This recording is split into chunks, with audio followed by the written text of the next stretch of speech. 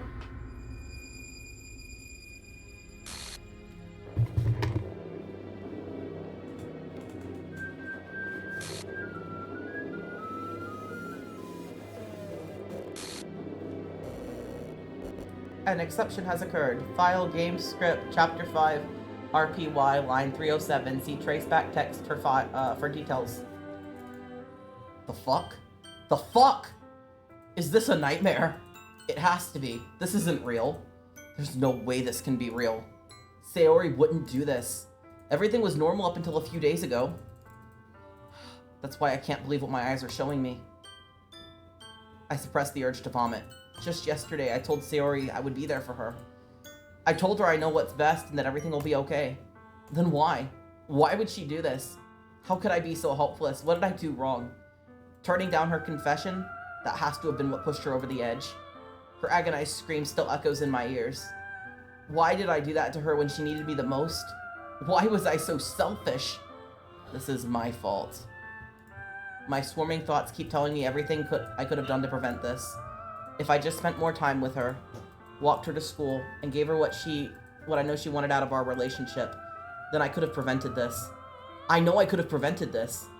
Fuck the literature club. Fuck the festival. I just lost my best friend. Someone I grew up with. She's gone forever now. Nothing I can do can bring her back. This isn't some game where I can reset and try something different. I only had one chance and I wasn't careful enough. And now I'll carry this guilt with me until I die. Nothing in my life is worth more than hers. But I still couldn't do what she needed from me. And now, I can never take it back. Never, never, never, never. Excuse me. And There is, I figured we need to check the file that they were mentioning. Yeah. There is also a picture now. There's a picture file that didn't exist before.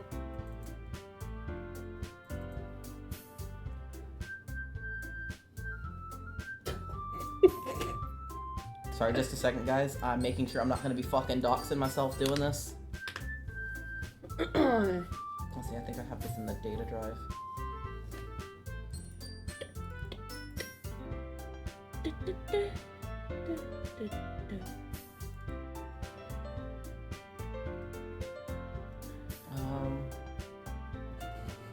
What was in here? It's traceback TXT, it's down the bottom.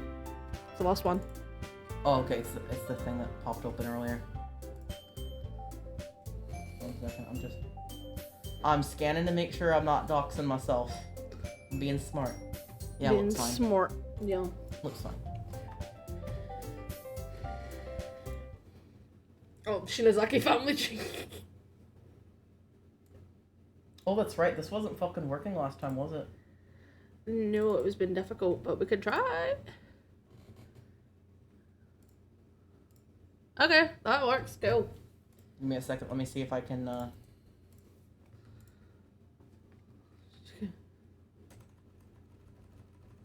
Can make it big enough. Alright. I'm sorry, but an uncaught exemption occurred. While running the game code, file 00 start, line 256 in script Python, 00 start, line 260. So it calls the top context. Restart top context. Oh geez, I didn't break anything, did I? Hang on a sec. I can probably fix this, I think. Actually, you know what? This would probably be a lot easier if I just deleted her. She's the one who's making this so difficult. Well, here goes nothing. That's just the full version of it. Yeah. And it ends in the same thing. Yeah. Well, we're still looking at it. Yeah, I can still scroll. So this is just a trace back of the files and everything that have been edited for some mysterious reason. All right. And it was this one right here. Happy This is the new picture. thoughts. Yeah. And the new picture.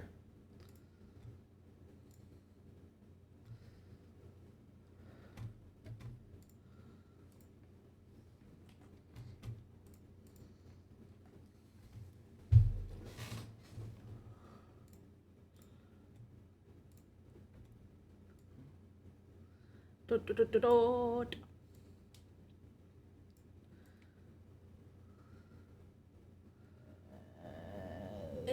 There we It go. has to be perfectly centered. Perfect. Perfect. All right, and so the new picture that we've got in our files is It's this, this. and it's called Happy Thoughts with the A and the O replaced with X's. So. Pleasant. Delightful. Yes. Oh, very pleasant. So anyway, back to the game, folks. Back to the game.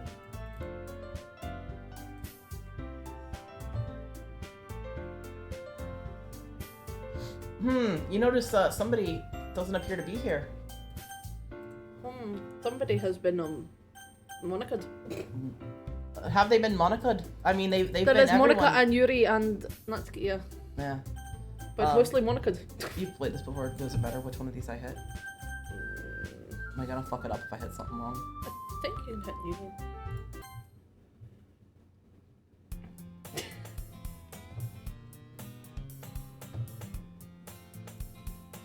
I see an annoying girl running toward me from the distance, waving her arms in the air like she's totally oblivious to any attention she might draw to herself. That girl was my neighbor and a good friend since we were children. You know, the kind of friend you never see yourself making today, but it just kind of works out because you've known each other for so long. We used to walk to school together on days like this, but starting around high school, she would oversleep more and more frequently, and I would get tired of waiting up. But if she's gonna chase after me like this, I almost feel better off running away. However, I just sigh and idle in front of the crosswalk and let her catch up to me.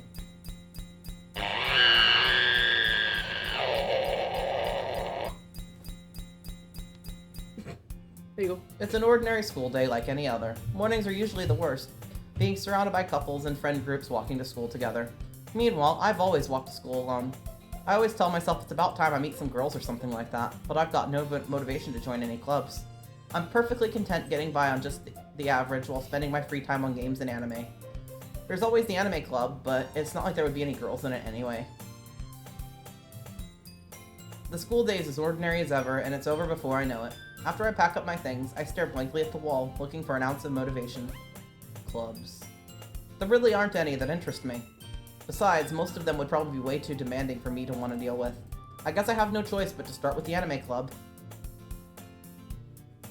Douchebag. Monica? Oh my goodness, I didn't expect to see you here. It's been a while, right? Yeah, it has. You have to beat either the berry one or the other one. No. Monica smiles sweetly.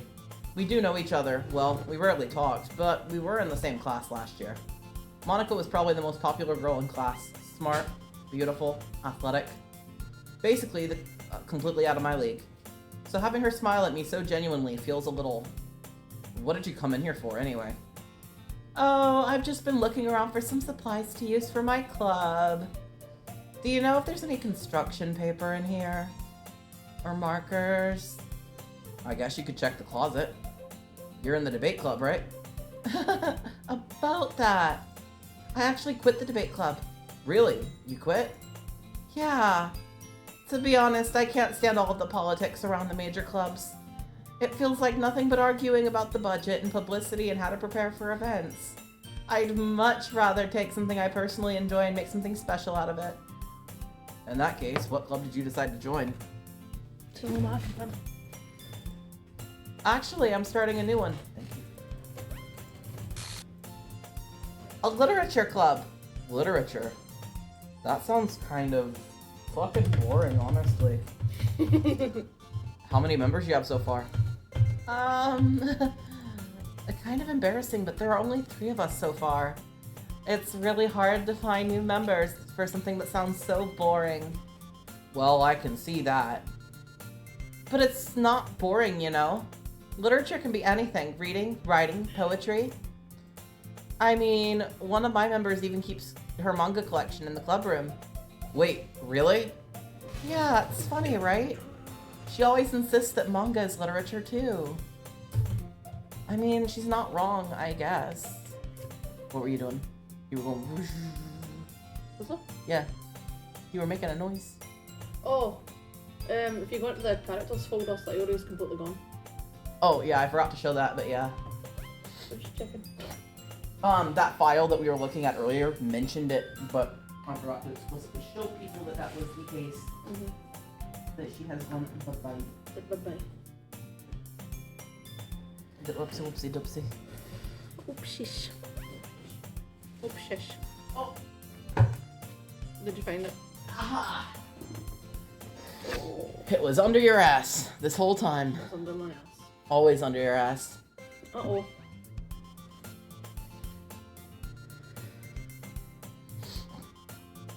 Excuse me.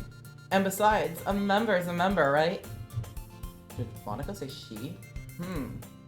Hey, douchebag. By any chance, are you still looking for a club to join? I mean, I guess so, but in that case, is there any chance you could do me a big favor? I won't ask you to join, but if you could at very least visit my club, that would make me really happy.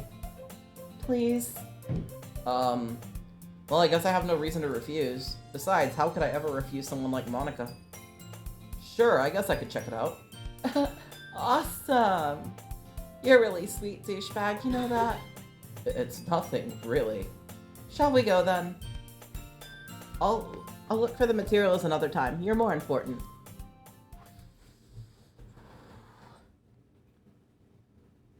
Ah, I see. And thus today marks the day I sold my soul to Monica and her irresistible smile. I timidly follow Monica across the school and upstairs, a section of the school I rarely visit, being generally used for third-year classes and activities. Monica, full of energy, swings open the classroom door. I'm back, and I brought a guest with me. A guest? Seriously? You brought a boy?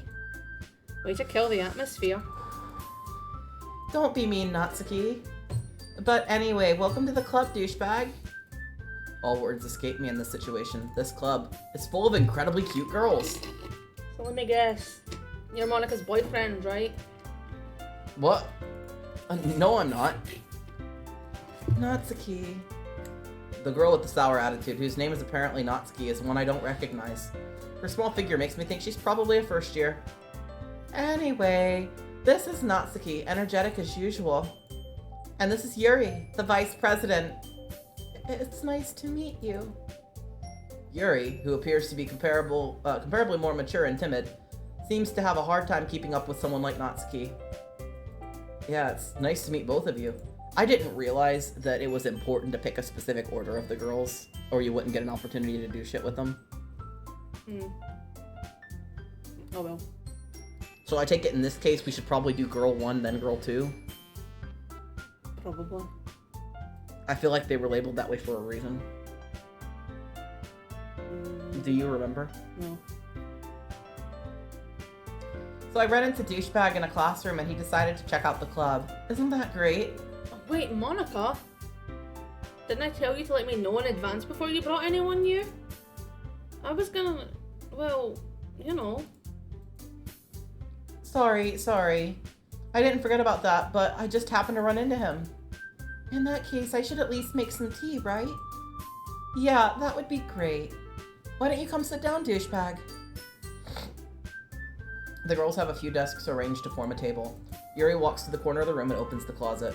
Meanwhile, Monica and Natsuki sit across from each other. Still feeling awkward, I take a seat next to Monica. So, I know you didn't really plan on coming here, but we'll make sure you feel right at home, okay? As president of the Literature Club, it's my duty to make the club fun and exciting for everyone. I'm surprised there aren't more people in this club yet. It must be hard starting a new club. You could put it that way. Not many people are very interested in putting all the effort out to start something completely new. Especially when it's something that doesn't grab your attention like literature. You have to work hard to convince people that you're both fun and worthwhile. But it makes school events like the festival that much more important. He wants you. Come on, Gizmo. I'm confident that we can all really grow this club before we graduate. Right, Natsuki? Well, I guess. Natsuki reluctantly agrees. Such different girls, all interested in the same goal. Monica must have worked really hard just to find these two. Yuri returns to the table, carrying a tea set. She carefully places a teacup in front of each of us before setting the teapot down in the middle.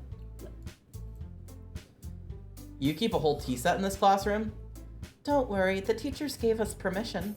After all, doesn't a cup of hot tea help you enjoy a good book? I guess. Don't let yourself get intimidated. Yuri's just trying to impress you. That's not... Insulted, Yuri looks away. I meant that, you know? I believe you. Well, tea and reading might not be a pastime for me, but at least I enjoy tea. I'm glad. Yuri faintly smiles to herself in relief. So, douchebag, what kind of things do you like to read? Well, considering how little I've read in the past few years, I don't really have a good way of answering that. Manga. I mutter quietly to myself, halfway joking. Natsuki's head suddenly perks up. It looks like she wants to say something, but she keeps quiet instead. Not much of a reader, I guess. Well, that can change. What am I saying? I spoke without thinking after seeing Yuri's sad smile. Anyway, what about you, Yuri? Well, let's see. Yuri traces the rim of her teacup with her finger. My favorites are usually novels that build deep and complex fantasy worlds. The level of creativity and craftsmanship behind them is amazing to me. And telling a good story in such a foreign world is equally impressive. Yuri goes on, clearly passionate about her reading. She seems so reserved and timid since the moment I walked in, but it's obvious by the way her eyes lit up that she finds her comfort in the world of books, not people. But you know, I like a lot of things. Stories with deep psychological elements usually immerse me as well. Isn't it amazing how a writer can so deliberately take advantage of your own lack of imagination and completely throw you for a loop? Anyway, I've been reading a lot of horror lately. I read a horror book once. I desperately grasped something I can relate to at the minimal level. At this rate, Yuri might as well be having a conversation with a rock. I expected that from you, Yuri. It suits your personality. Oh, is that so? Really, if a story makes me think or takes me to another world, then I can't put it down. Surreal horror is often very successful at changing the way you look at the world, if only for a brief moment. Ugh, I hate horror. Oh, why's that? Well, it just...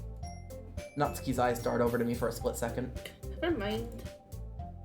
That's right, you usually like to write about cute things, don't you, Natsuki? What? Who gives you that idea?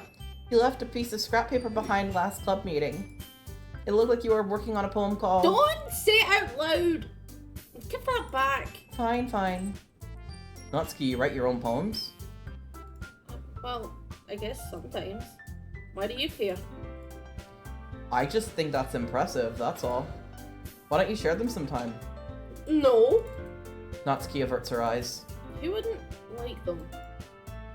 Not a very confident writer yet. I understand how Natsuki feels. Sharing that level of writing takes more than just confidence, you know. The truest form of writing is writing to oneself. You must be willing to open up to your readers, exposing your vulnerabilities and showing the deepest reaches of your heart.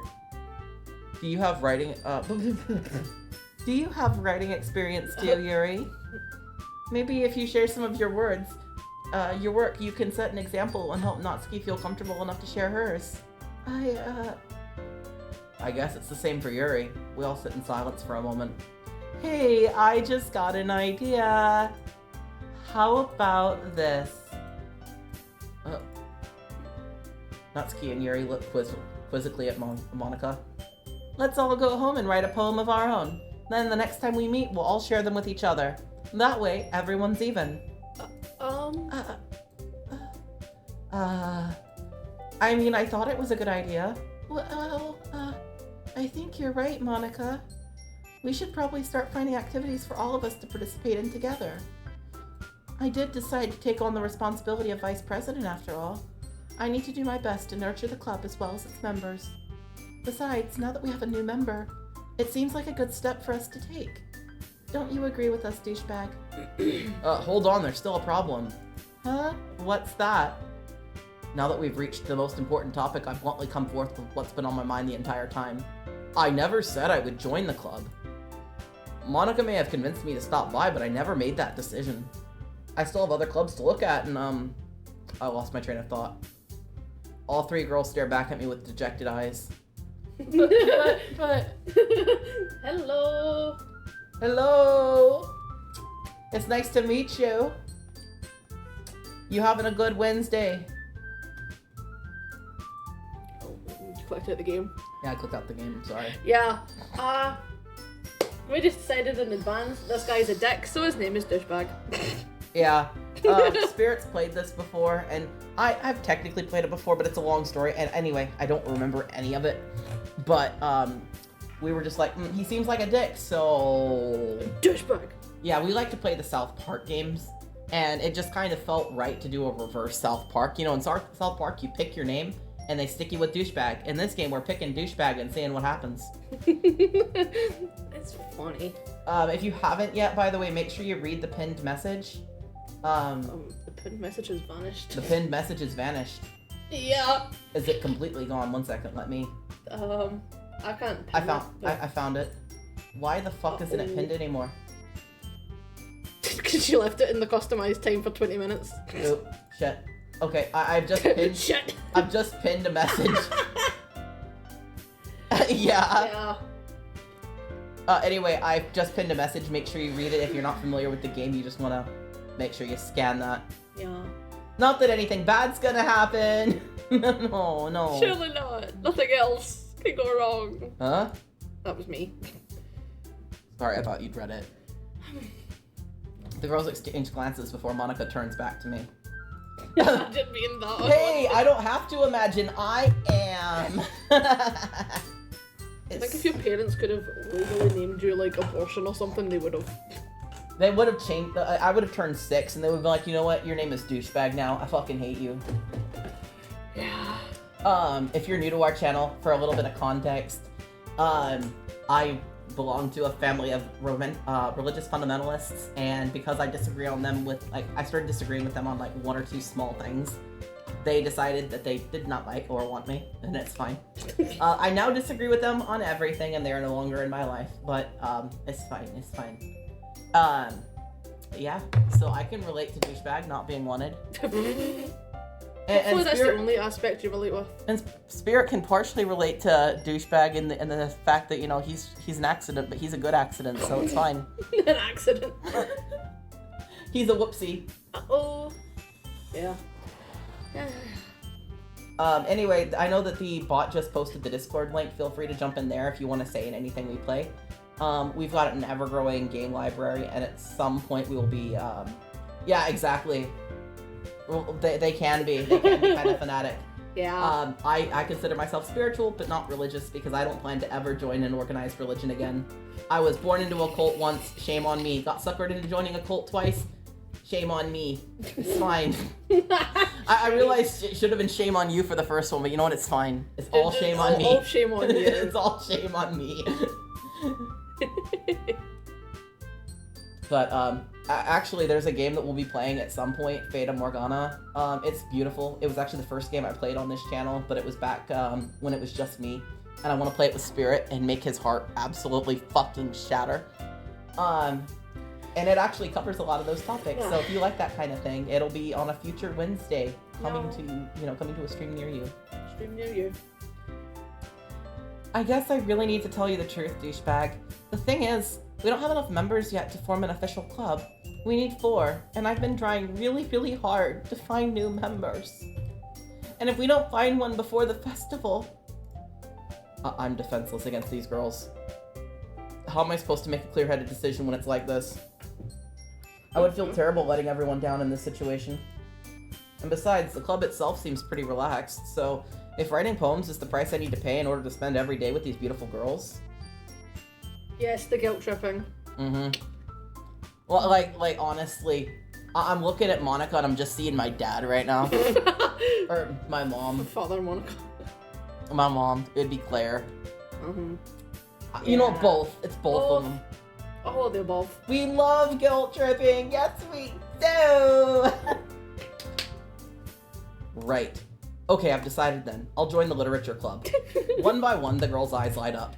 I like to imagine it's not one by one girl, it's one by one eye. One by one in the eyes. It's so it's one eye after the other. It's just like pew, Bing, bing, pew, bing, bing, pew, bing, pew, bing. pew, pew. Yeah. Oh my goodness, really? Do you mean that, douchebag? Yeah, it could be fun, right? You really did scare me for a moment. I mean, if you really just left after all this, I would be super pissed. Silence, bot. Shut the fuck up, bot. We can't even silence that one. Yeah, that one's not one we can silence. We set up Nightbot to like remind people of the Discord because people frequently like come in and be like, "Can you play this? Can you please play this?" And it's like, well, if you go in the Discord, like, leave it in the Discord so we remember. It's like if you go in the Discord whenever we're struggling to pick out what to play, or if somebody really has something they want us to play, we will pick it up and play it. Yeah. We actually just got done doing a Mori a couple months ago. Yes. And that one was one that was actually requested by one viewer. They were like, pretty please do a Mori. And I was like, okay, we're gonna do a Mori. And it was fucking great, so. Yes, it was, yes. But the stream stickers, it can fuck itself. It could go fuck itself. It will not shut up. It won't shut up. I can't make it shut up. Sometimes it's the only thing in the chat, and we're just like, please go away. Sometimes there'll be like 5 of them back to back. Yeah. But anyway, with the stream stickers, if you do sneak on in there and decide to poke around a little bit, there is, the Me one is free, isn't it? The Me is free, yeah. Yes. So the rest of them, it's making me charge bits and stuff for it, but we do have one sticker that can be used to express... 2 stickers. Bunnies is also free. Oh, Bunnies is also free. Bunnies and Me. Oh, that's right. Our custom stickers are free. It's just like the other ones that are not because, it's just... right over Monica's face. Bunnies. But yeah, if you want to play the stickers, go nuts. Have fun. Also, the fact that she's like, if you leave after this, I'll be super pissed. But she didn't even make cupcakes this time. Shouldn't make cupcakes this time. But you got to be pissed about. Go away. Douchebag, I'm so happy. We can be officially a club now. Thank you so much for this. You're really amazing. I'll do everything I can to give you a great time, okay? Including delete random files from your computer.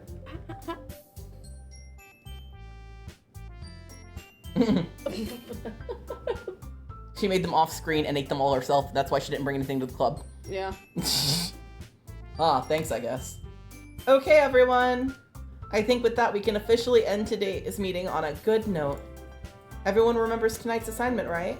Write a poem and bring it to the next meeting so we can all share. Monica looks over at me once more. Douchebag, I look forward to seeing how you express yourself. Yeah. Can I really impress the class star Monica with my mediocre writing skills? I already feel the anxiety welling up inside me. Meanwhile, the girls continue to chit-chat as Yuri cleans up the tea set. I guess I'll be on my way then. Okay. I'll see you tomorrow then. Can't wait.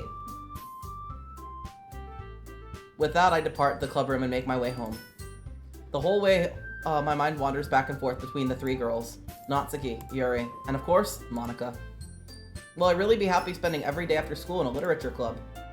Perhaps I'll have the chance to grow closer to one of these girls. Alright. I just need to make the most of my circumstances, and I'm sure good fortune will find me. And I guess that starts with writing a poem tonight. Well, alright, the Sun Soul. When it comes time to do the poem, do you have any preference on which girl we try and woo? I was like fully preparing myself to shit my pants. I was waiting for yours to finish so we'd see if I needed to warn people about jump scare. No jump scare. Oh, it's different. Okay, so yours is like that because of Yuri. Mine's is like this because of Natsuki. Today I cut my skin open for the first time. It was exhilarating. I think I understand how it feels now. I'm supposed to be the responsible one though. So I don't think I'll be doing it again unless I decide to kill myself. No. I left a memento of the occasion below. Blood. No. I think...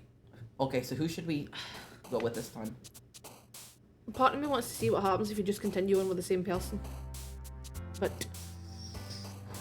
Okay. In case anyone was curious, I was working on Natsuki's storyline last time, so mine was just stare at the dot for a message, and I was fully preparing myself to shit my pants because I thought it was going to be a jump scare.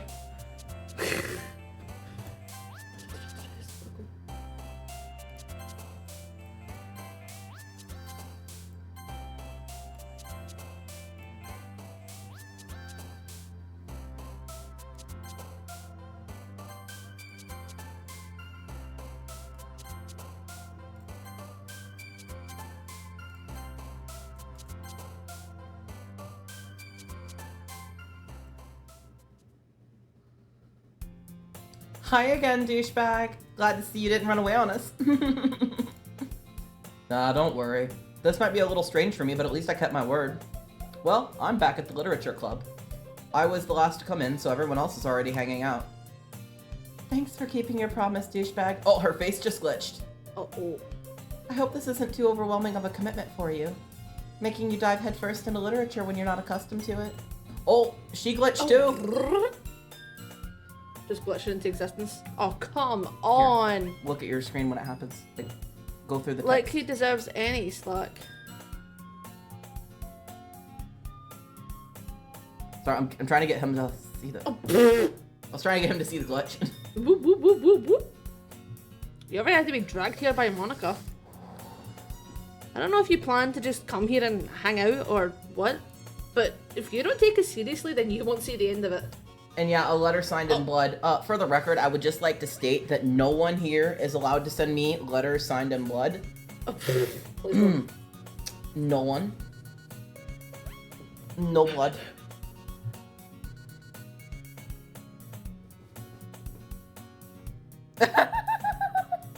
I'm trying to find out what names behind it. Click.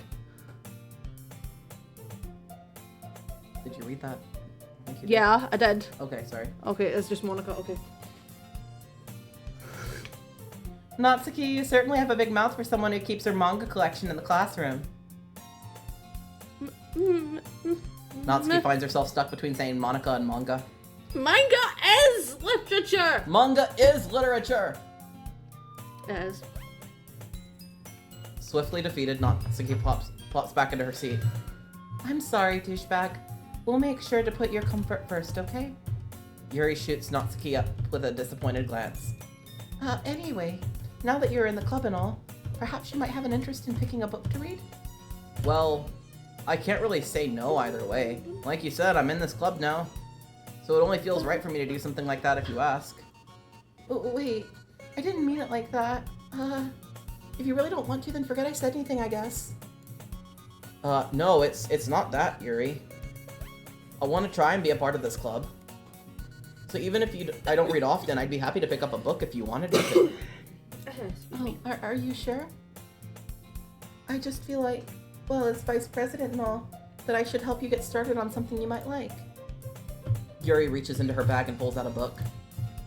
I didn't want you to feel left out, so I picked up a book that I thought you might enjoy. Was the background of the classroom always this tilted? No. Okay. It's a short read, so it should keep your attention, even if you don't usually read. And we could, discuss it after if you wanted. How is this girl accidentally being so cute? She even picked out a book she thinks I'll like, despite me not reading much. I don't know if you've noticed it, but the music has also dropped. Yeah, I noticed the music dropped right away. The music dropped, the background's tilt, and all different every so often. Yeah, I'm dying, oh my god. Do you need a break or something real quick? Do you have water? Yeah, I have water. Do you need a break? Okay. He's not feeling very well today. He's having the difficulties. He has sniffed too much with his snoot. Yeah. Anyway, okay, I'm good, we can keep going. You're good? You're yeah, sure? I'm good. Okay. Yuri, thank you. I'll definitely be reading this. I enthusiastically take the book. Well, you can read it at your own pace. I look forward to hearing what you think. Now that everyone's settled in, I expect Monica to kick off some scheduled activities for the club.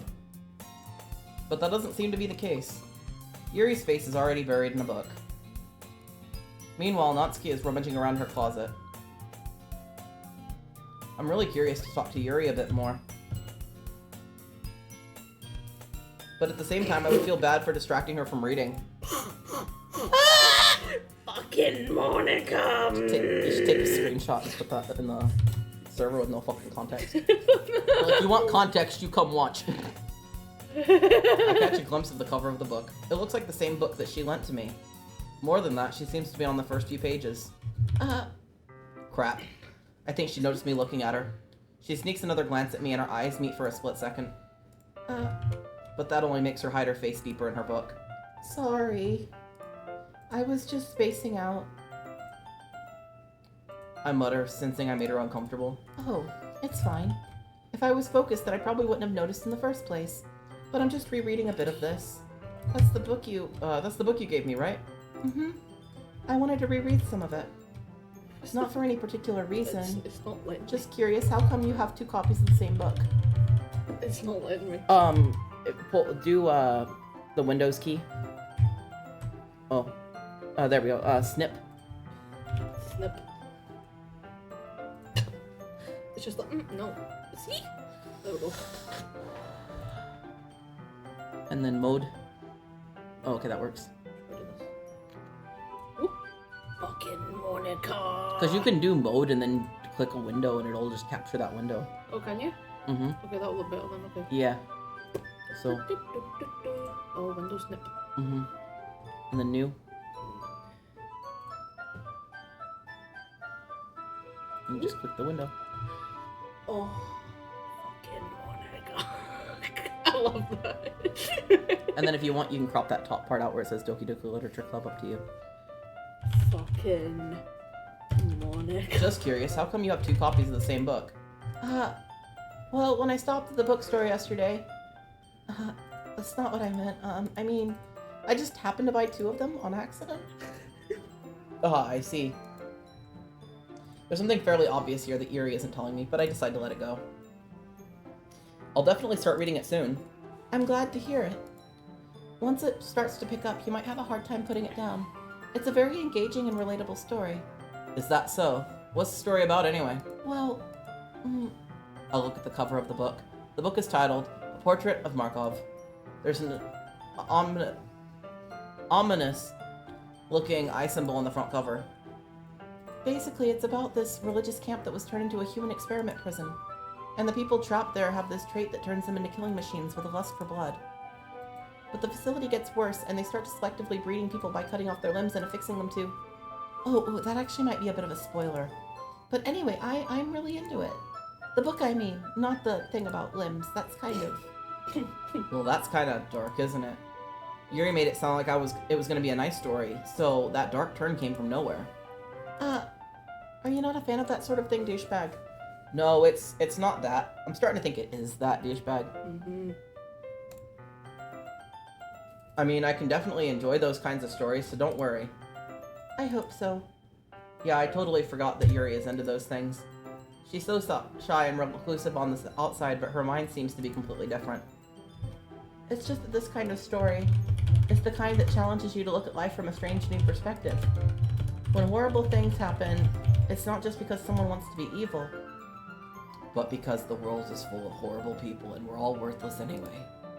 Then suddenly, I'm rambling, aren't I? Not again. I'm sorry. Hey, don't apologize. I haven't lost interest or anything. Well, I guess it's alright then. But I feel like I should let you know that I have this problem. When I let things like books and writing fill my thoughts, my whole body I kind of forget to pay attention to other people. So I'm sorry if I end up saying something strange. And please stop me if I start talking too much. I really don't think you need to worry. That just means you're passionate about reading. The least I can do is sit and listen. It's a literature club after all. That's true. In fact, I might as well get started reading it, right? Yes. I mean, you don't have to, but... What are you saying? Let me just get the book. I quickly retrieved the book that I had put in my bag. Alright, it's fine if I sit here, right? I slip into the seat next to Yuri's. Yeah. Are you sure? You seem a little apprehensive. I'm sorry. It's not that I don't want you to, it's just something I'm not used to. That is reading in company with someone. I see. Well, just tell me if I end up distracting you or anything. Alright. I open the book and start the prologue. I soon understand what Yuri means about reading in company. It's as if I can feel her presence over my shoulder as I read. It's not a particularly bad thing. Maybe a little distracting, but the feeling is somewhat comforting. Yuri is in the corner of my eye. I realize that she's not actually looking at her own book. I glance over. It looks like she's reading from my book instead. Sorry. I was just...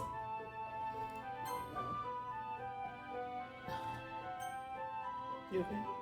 Yeah, no, I can't read fast enough. Oh. Is it running through quickly or something? It's going really fast. Did you have auto mode on? No. Oh. That glitch text just goes and disappears. Oh, see, it lets me sit on mine for a while. Yeah. Like this line, which makes me really sad. You really apologize a lot, don't you? What? You apologize a lot, don't you? Maybe. I said maybe, and then skipped to my next line, and it was maybe. I do. I don't really mean to. Sorry. I mean... Here, this should work, right? I slide my desk until it's up against Yuri's, then hold my book over between the two of them. I suppose so. Yuri timidly closes her own copy. Once we each lean in a little bit, our shoulders are almost touching. It feels like my left arm is in the way, so instead I use my right hand to hold the book open. Yeah, Lena, I wouldn't listen to the way the music's went in mine.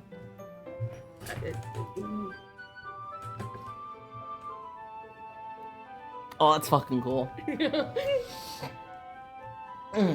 I guess that makes it difficult to turn the page. Here. Yuri takes her left arm and holds the left side of the book between her thumb and forefinger. Ah. I do the same with my right arm on the right side of the book. That way, I turn a page and Yuri slides it under her thumb after it flips to her side. But in holding it like this, we're huddled even closer together than before. It's actually kind of distracting me. It's as if I can feel the warmth of Yuri's face, and she's in the corner of my vision. Are you ready? Huh? To turn the page. Oh, sorry. I think I got a bit distracted for a second. I glance over at Yuri's face again and our eyes meet.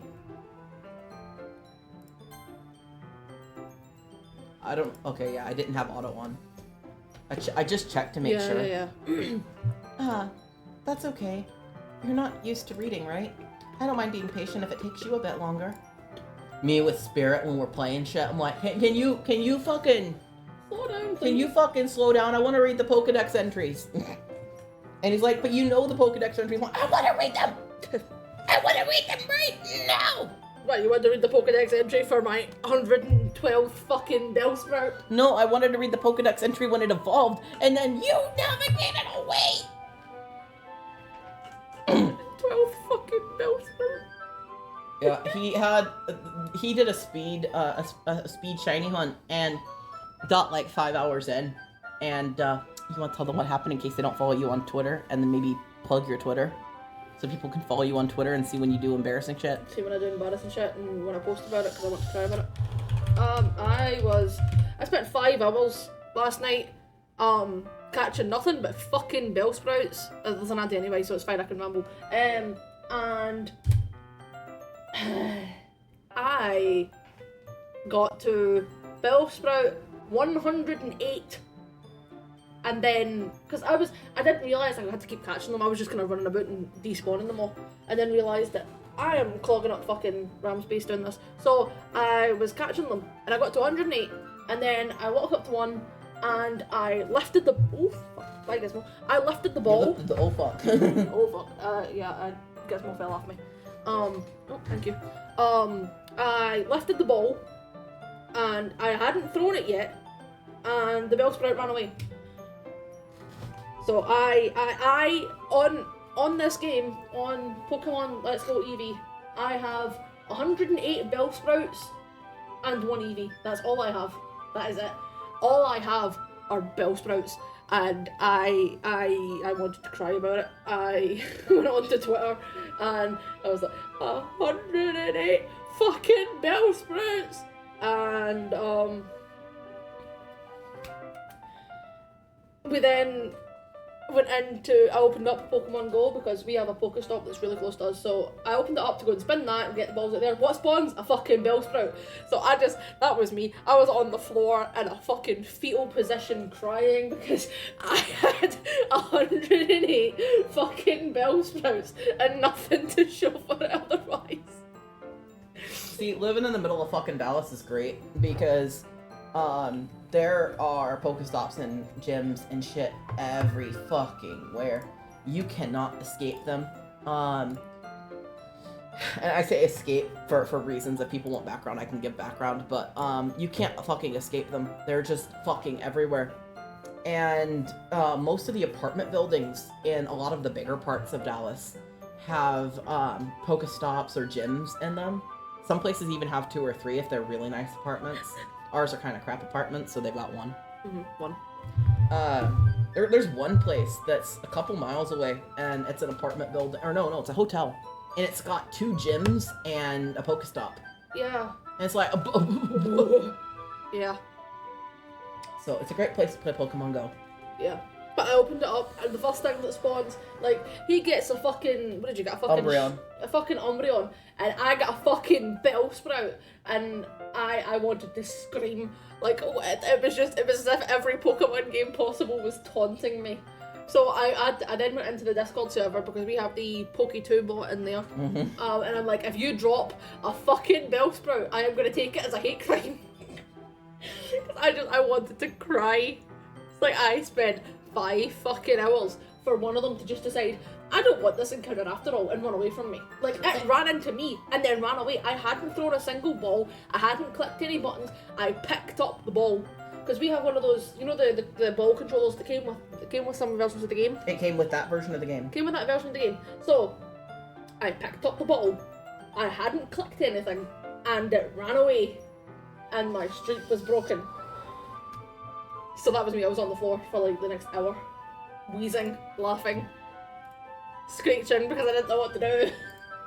He was like laugh screeching. There's audio of it on Twitter. There is audio of it. It's in the It's on our Twitter. the shared Twitter. It's in there somewhere. It's just me squealing. 108 fucking Bellsprouts. Like, are you okay? Fucking Bellsprouts. By the way, if you happen to play Pokemon Go, because I live right next to a fucking Pokestop, and there are a lot of Pokestops and stuff near me, I always have gifts. So if people want to friend me and receive gifts, they can. I do not care. I will probably post my friend code at some point in the Discord. So if you are interested in friending me, you may friend me. But yeah, the advert's done so we can go back to the game. Don't friend Spirit though, he's shy. I'm kidding. I am shy and also afraid, but it's fine. If you find out my name, you can send me a friend request. I'll be afraid, but you can send me a friend request. It's probably the least I can do, since you've been so patient with me. Yeah, thanks. Thank you, Stream Stickers. We appreciate you. Shut the fuck up. We continue reading. Yuri no longer asks if I'm ready to turn the page. Instead, I just assume she finishes the page before me, so I turn it of my own volition. We continue the first chapter in silence. Even so, turning the page almost feels like an intimate exchange. My thumb gently letting go of the page, letting it flutter over to her side as she catches it under her own thumb. Hey, Yuri. This might be a silly thought, but the main character kind of reminds me of you a little bit. Huh? No, I don't relate to that character at all. Definitely not. Really? I was just thinking about the way she second guesses things she says and all that. That's what you were talking about. Sorry. I thought you meant something else about her. Something else? Never mind! We didn't even get that far yet. So I don't know why that came into my head. Yuri, are you feeling alright? Yuri's been a little fidgety since we started reading. You can rest if you're feeling sick or something. Your breathing is a little... My breathing? Yuri puts her hand on her chest as if to feel her heartbeat. I didn't even notice. Anyway, I'm fine. I need some water. Alright, don't push yourself. Yuri stands up and practically rushes out of the classroom. What on earth was that about? Douchebag? Did something happen just now? Huh? I don't know. Yuri was acting a little strange, I guess. So, you don't know anything? Sorry, can't say that I do. Are you worried about her? Oh, no, not really. I was just making sure you didn't do anything to her. No, nothing. Don't worry, I believe you, silly. Yuri just does this sometimes, so it's nothing alarming. Alright, if you say so. Anyway, why don't we start with sharing our poems with each other? Shouldn't we wait for Yuri? Well, she might be a while, so I figured we'd get started without her. Is that okay? Yeah, I was just asking. I stand up. I make a mental note of where I left the book and then slip it back into my bag. Alright. I want to see if you're not gonna get the. Oh, okay. You didn't get the opportunity to give it to Natsuki, did you? I did, yeah. Oh, you did. Yeah. So it's just. Okay. So you got everyone. It's just... I got everyone, yeah, but Yuri ran out on you, so you can't. Natsuki and mine, she had a fucking. Should I do Natsuki first? And it was like, and then Monica? and that was when the glitchy music was going. But Monica gave her a fucking protein bar. She was fine. So should I do Natsuki first? You think? Yeah. I told Natsuki I was interested in her poems yesterday. It's probably only fair I shared mine with her first. Douchebag, if you're not going to take this club seriously, then go home. What? Harsh. What, you expect me to believe that you actually put effort into this? Do you think I'm stupid? I'm not a writer. Maybe it's not very good, but yeah, I did put in effort. We all start somewhere, right? If you're still proud of the first poem you ever wrote, then I'd like to read it. Painful to think about? Oh, it was just... Oh, brr. Okay. No, it was just... Okay. like that. Okay. Fine. Sorry. You'll get better anyway. I'd tell you what to improve, but you're better off just trying again. Fair enough. Well, to each their own, I guess. Anyway, I guess I gotta share mine now. Knowing you, you'll probably think it's stupid. I read through it, it's the same one as last time, but eagles can fly. Yeah, I was gonna say, Monkeys can climb, crickets can leap, horses can race, and owls can seek. Cheetahs can run, eagles can fly, people can try, but that's about it.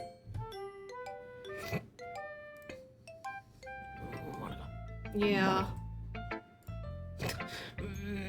Fucking Monica, sorry. I told you weren't gonna like it. I like it. What? Just be honest. I am. Why are you so convinced I wouldn't like it? Well, because everyone in high school thinks that writing has to be all sophisticated and shit. People don't even take my writing seriously. But isn't the point of poems for people to express themselves? Your writing style wouldn't make your message any less valid. Exactly! I like when it's easy to read, but it hits you hard. Like in this poem. Seeing everyone around you do great things can be really disheartening. So I decided to write about it. Yeah, I understand. But the other nice thing about simple writing is that it puts more weight on the wordplay. Like I set up for a rhyme at the end, but then made it fall flat on purpose. Helps bring out the feeling in the last line. So you did. I guess more went into it than I realized. That's what it means to be a pro. I'm glad you learned something. Didn't expect that from the youngest one here, did you? Yeah, I guess not. I decided to humor her with that last comment. I don't really care how old everyone is, but if Natsuki is feeling proud, I won't take that away from her.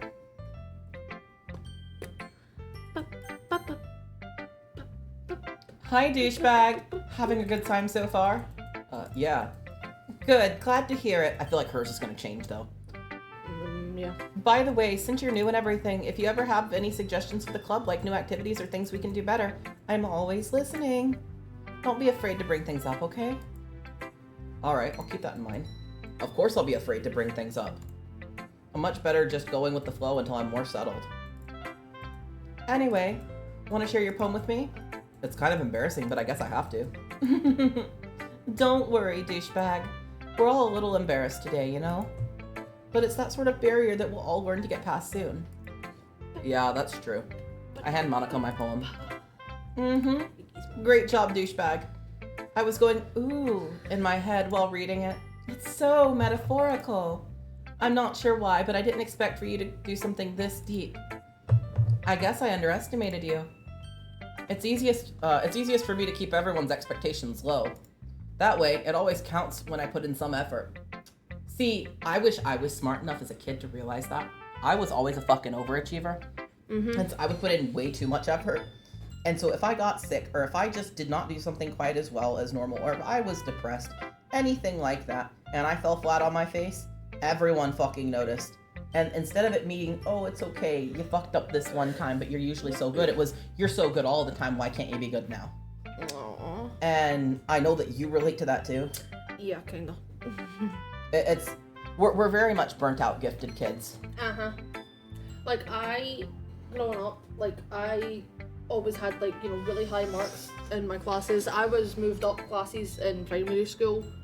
Like, They was moved offered up, for me too. I moved up, like, 2-3 years for maths and English. I did for math.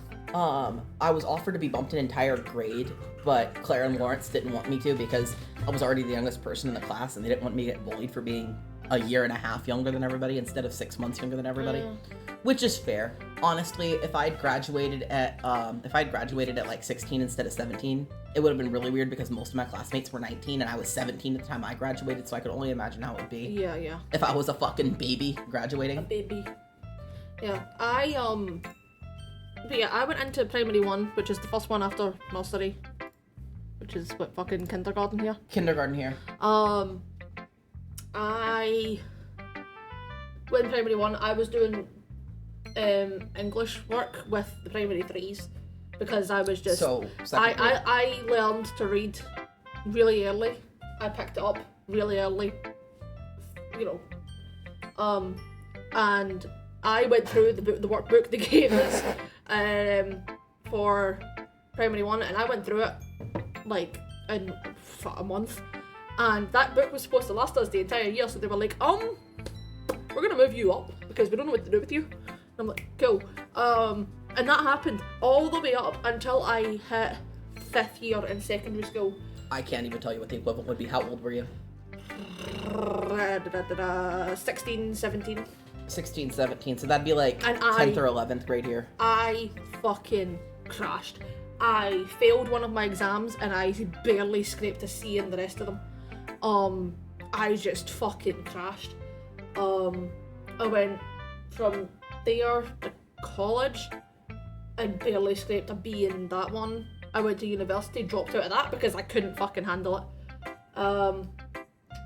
And it was just, I never learned how to fucking study properly because I was just smart.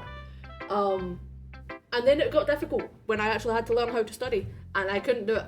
So I think I managed to just power through until like 5th year, and then I completely burnt out, and I didn't know how to do anything anymore. Yeah, I did good until I got out of high school. My first semester of college was okay. I was doing alright, but I ended up actually having a fucking allergic reaction to something, and it caused me to go into a seizure. And my grades really dropped after that. Like, they dropped when I went into college. I went from having literal hundreds and everything to, I want to say a 92 is my best grade my first semester. I had a couple 92s, I had some 80s.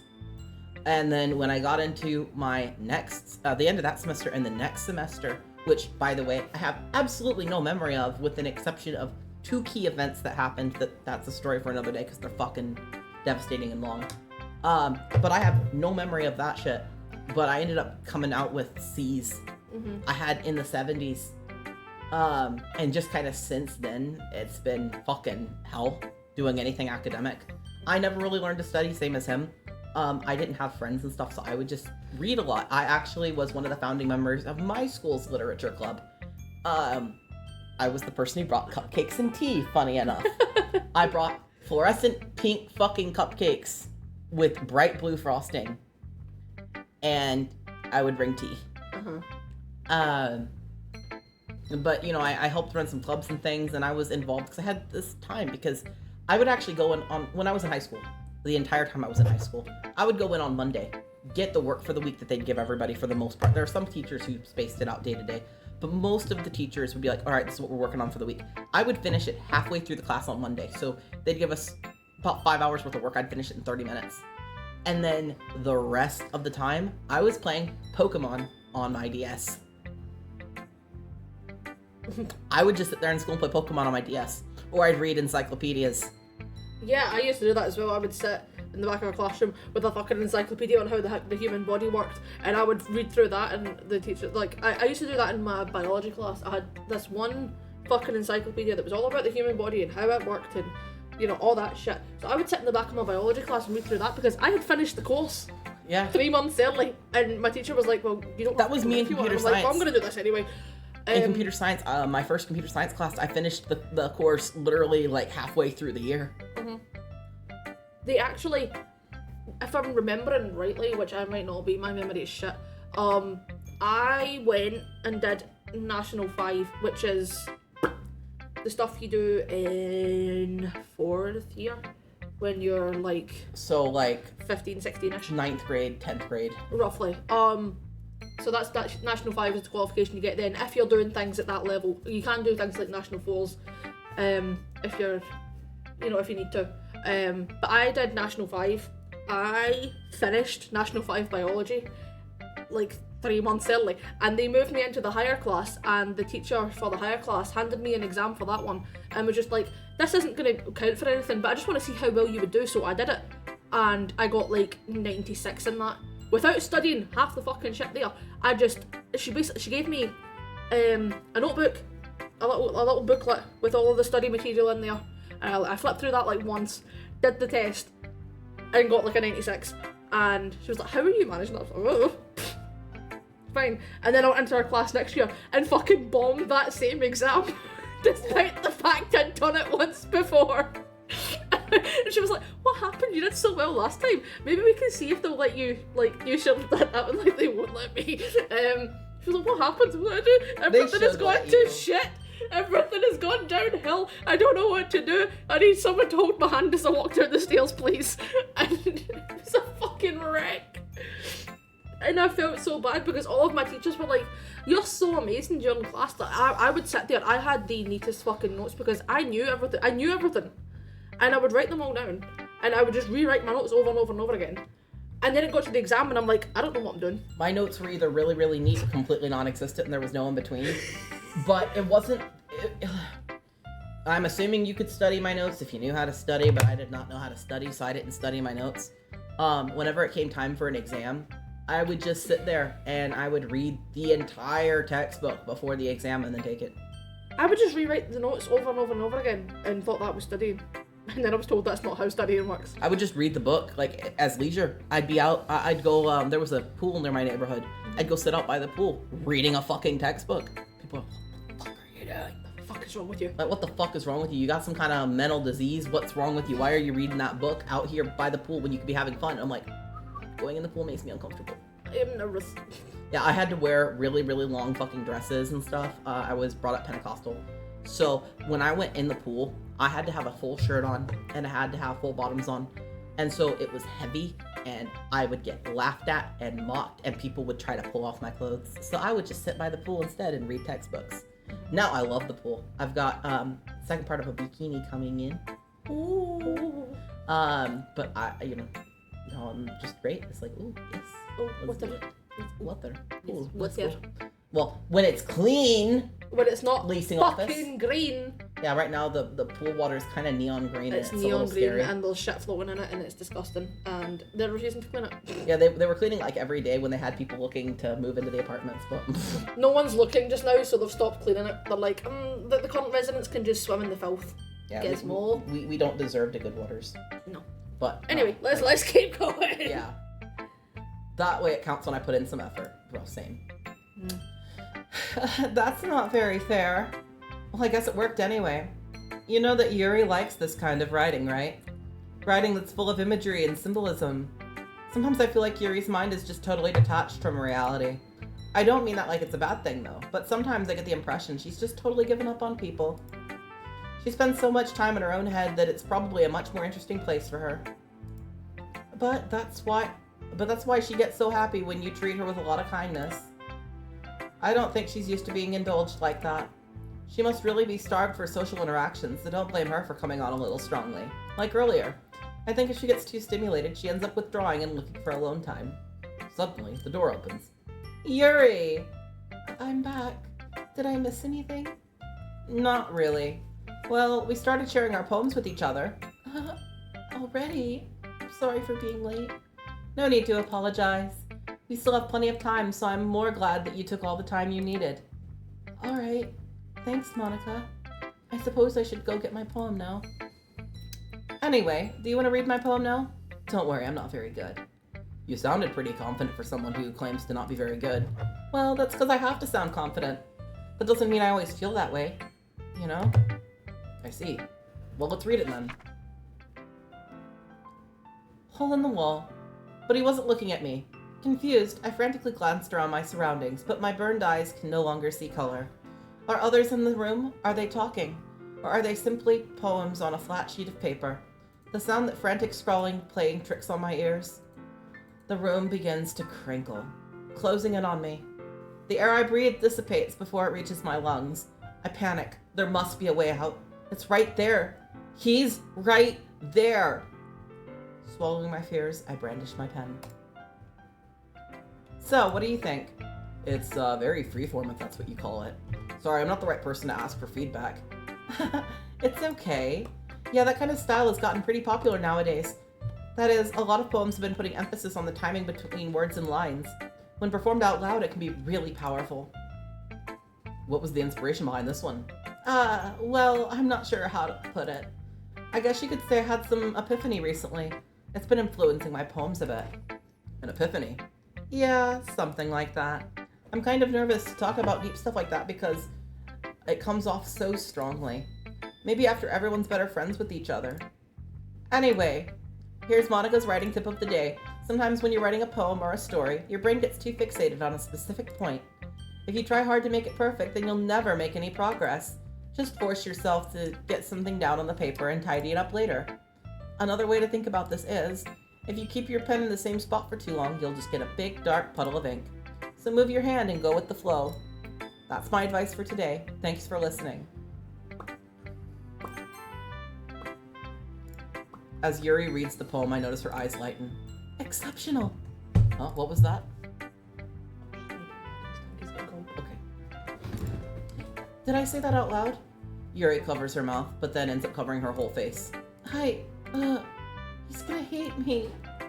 You really didn't do anything wrong, Yuri. I guess you're right. What am I getting so nervous for? Yuri takes a breath. So, what kind of writing experience do you have? Your use of imagery and metaphors indicates you've written a lot of poetry before. Really? Wow, that's a huge compliment coming from you. This is actually my first time, really. Huh? Yuri stares at me blankly and then looks at my poem again. Well, I know that. I just mean, Yuri trails off, unable to find an excuse. She traces her fingers along the words of the poem, as if breaking it down more thoroughly. Yeah, okay. This is the reason I was able to tell. It's just that there are specific writing habits that are usually typical of new writers. And having been through all of that myself, I learned to pick up on them. I think the most noticeable thing I recognize with new writers is that they try to make their style very deliberate. In other words, they tend to pick a writing style separate from the topic matter, and they form fit the two together. The end result is that both the style and the expressiveness are weakened. Once Yuri finds her train of thought, it's as if her demeanor is totally different. Her stammering is completely gone, and she sounds like an expert. Of course, that's not something you can be blamed for. There are so many different skills and techniques that go into writing even a simple poem. Not just finding them and building them, but getting them to work together is probably the most challenging part. It might take you some time, but all things come with practice and learning by example and trying new things. I also hope that everyone else in the club gives you valuable feedback. Natsuki can be a bit biased, though. Biased how? Well, never mind. I shouldn't be talking about other people like that. Sorry. It's fine. I'm not sure if Yuri's apologizing as to herself, to me, or to Natsuki. Do you mind if I read your poem now? Please do. I'd love to share my thought process behind it. Yuri smiles dreamily, as if that's a rare opportunity for her, which itself is kind of funny. After all, isn't this supposed to be a literature club? Ghost under the light. The tendrils of my hair illuminate beneath the amber glow. Bathing. It must be this one. The last remaining streetlight to have withstood the test of time. The last yet to be replaced by the sickening blue-green hue of the future. I bathe, calm, breathing airs of the present but living in the past. The light flickers. I flicker back. I'm sorry I have such terrible handwriting. What? I wasn't thinking about that at all. But you took a long time to read. Well, I just don't read script very often. I actually think your handwriting is pretty. That's a relief. Also, I like the poem. Even though it's short, it was really descriptive. It wasn't too short. I usually write longer poems. Not at all. I'm really glad you like it. I'll be honest. Since it's our first time sharing, I wanted to write something a little more mild. Something easy to digest, I suppose. Are you into ghosts, Yuri? Actually, this story isn't about a ghost at all, douchebag. Really? I must have totally missed the point then. Well, I suppose you did only glance over it, after all. But remember that poets often express their own thoughts, feelings, and experiences in their works. They usually do more than tell a simple story or paint a simple picture. In this case, perhaps the subject of the poem is only being symbolically compared to a ghost. Lingering in her last remaining place of comfort, unable to let go of the past, and soon to be left with nothing. That's a lot more solid, putting it that way. I haven't even thought of that. That's impressive. Huh? It's nothing, really. Yours was impressive too, so... Nah, if anything, I could probably learn a thing or two from you. You think so? Yeah, of course. You know, I was really nervous about doing all of this, but in the end I enjoyed it. I'm gonna keep doing my best for you, douchebag. Ah, me too. Phew. I guess that's everyone. I glance around the room. It was a little more stressful than I anticipated. It's as if everyone is judging me for my mediocre writing abilities. Even if they are just being nice. Sorry, I thought I heard the music change. There's no way my poems can stand up to theirs. This is a literature club after all. I sigh. I guess it's what I ended up getting myself into. Across the room, Monica is writing something in her notebook. My eyes land on Yuri and Natsuki. They gingerly exchange sheets of paper, sharing their respective poems. As they read in tandem, I watch each of their expressions change. Natsuki's eyebrows furrow in frustration. Meanwhile, Yuri smiles sadly. What's with this language? Huh? Could you say something? Oh, it's nothing. Natsuki dismissively returns to the poem on the desk with one hand. I've gotta ask. It's on the tip of my fucking tongue. I cannot remember who, for the life of me, it is. But we've played another game, and you've given them very much the same demeanor as Natsuki. But who the fuck was it? Because it's like right there on the tip of my tongue. I can like almost grasp it. But I can't grasp it, but it's...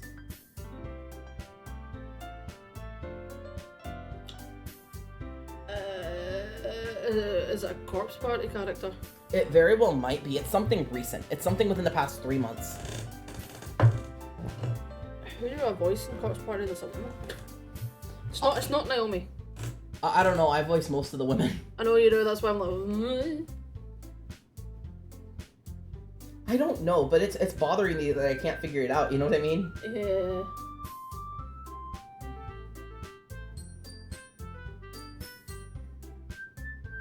I don't know. I'm gonna have to sit and fucking think. Is it a female character? I don't know. I think so, because you heighten your voice up for it. Could it have been from Amori? I don't think so, because No. the only female character I voiced in Amori was Aubrey, was it no? Yeah. Ronald and Jeff, yes, that's us. Hello, Turkey Leg. Hey, Turkey Leg. Welcome back. It's me, Jeff. Hello. Hello. I am Ronald. Hello. Hi, Ronald. It's pissing me off now. I'm sorry. It's been bugging me. It's been bugging me for like 3 fucking weeks. I didn't voice any. Maybe it was a reoccurring side character in something. It was not a main character. That's all I know. We're trying to figure out. There's somebody else that he has voiced in another game, where he gives them the exact same voice and demeanor as Natsuki, and I cannot, for the life of me, remember who the fuck it is, and it's pissing me off a little bit. Right, it's not Miss Yui. No. It's not Sachiko, I can tell you that right now. Yes, we made it past the incident. Yes, we made it past the first of probably many incidents. Yeah. To which I do not know what you refer. There are no incidents, no. There have been no incidents. Nothing It's just shifty here, this is a cute game. It's a cute game. No. No. Honestly, it takes quite a bit to get me to scream. But, if you want to hear Spirit kind of laugh, cry, screaming, there is something on Twitter that you might want to see. Yeah, you missed the section of me Boo! having a big long fucking bitch about fucking bell sprouts again, but if you want to see my screeching, it's here. It'll be the video post. The video post. Because we don't have iPhones and can't do the voice post. We can't do the voice post, but we can do the video post. So and he was like, I'm going to take a recording of you screeching about the bell sprout. And I'm okay. I guess if you want. 108 fucking bell sprouts. He was shiny hunting and he went to throw the Pokeball, but he didn't actually throw it and the thing ran away before he could throw it. This was in Let's Go Eevee. Like, he had not thrown a berry or anything. He had not even thrown the Pokeball. He picked up the thing to go throw it and it ran. So I was on the floor in the fetal position, screaming that I had 108 fucking bell sprouts for what? And yes, I have opinions on iPhones. Yeah. Samsung. Yes, I prefer Samsungs, or I like the really old school Sony smartphones. I wish Sony would make new ones because they were fucking great, and I never got to own one. At the time, I owned a really cheap smartphone, so I could not afford them. Yeah. But I really, really like the Sony ones and wish that they would just make another one. Because... It's not Ico. Sorry, I'm still stuck on the fucking voice. It's not Ico.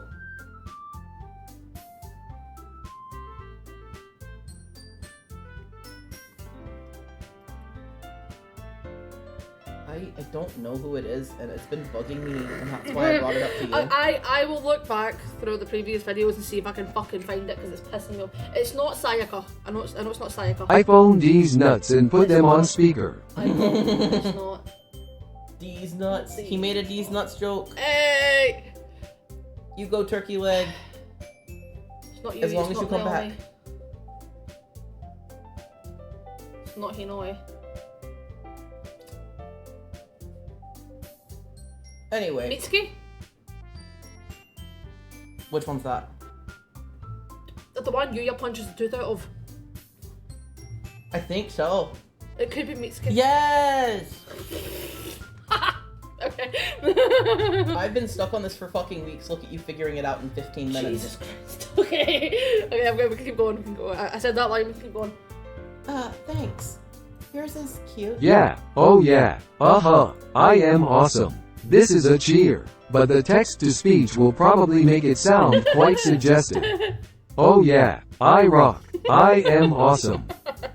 See, I feel like the text-to-speech made it sound very sarcastic. Sarcastic, yeah.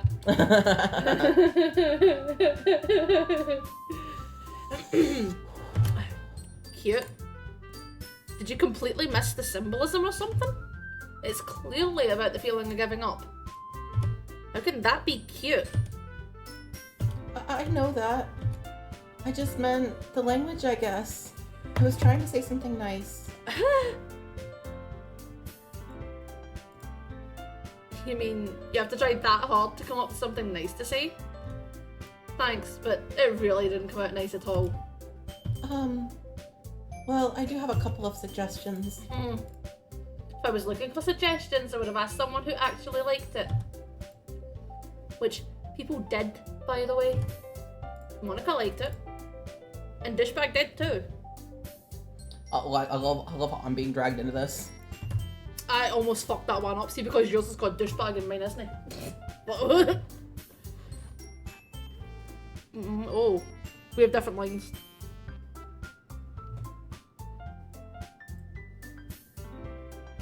Yeah. Okay, no, I just skipped one.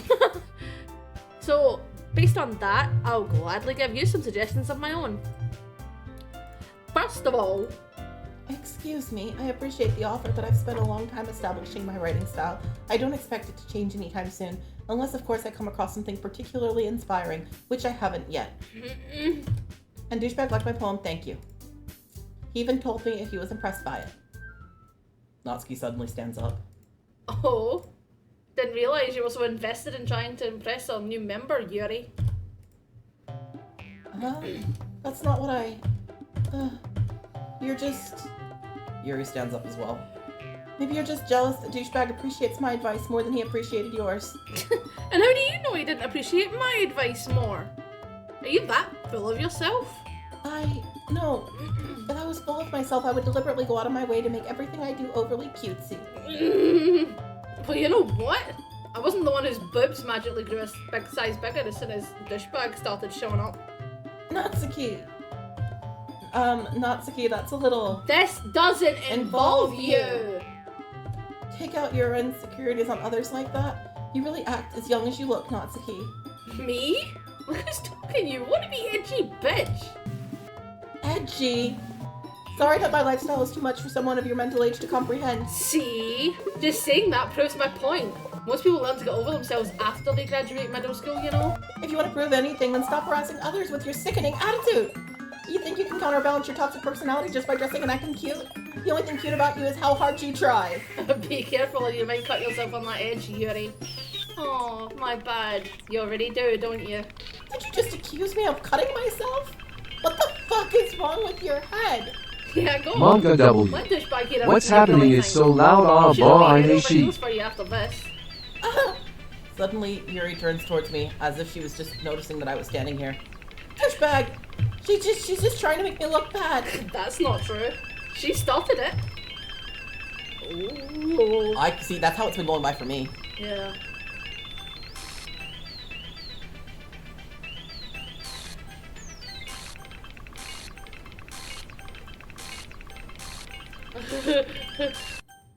Monica.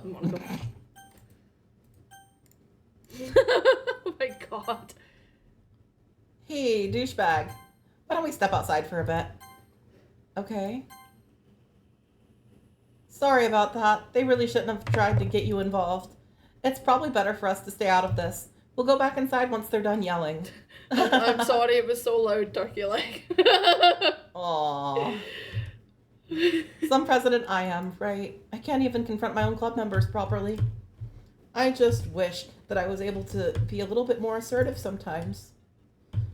But I never have it in me to put my foot down against others. You understand, right? Anyway, if this makes you want to spend less time with the others, then that's fine. I'd be happy to spend time with you instead. Suddenly, Natsuki runs out of the classroom. She quickly runs away. Oh dear. Well, it looks like they're done. I didn't mean it. I didn't mean it. I didn't mean it. I didn't mean it. I didn't mean it. I didn't mean it. Yuri is rocking back and forth at her desk with her palms on her forehead. Yuri? I didn't mean it. I believe you. I have no idea what Yuri might have said to Natsuki. Or did. Douchebag, please don't hate me. Please! I'm not like this. There's something wrong with me today. It's fine, Yuri. We know you didn't mean it. Besides, I'm sure Natsuki will forget about it by tomorrow. Completely. Anyway, the meeting is over, so you can go home now if you want.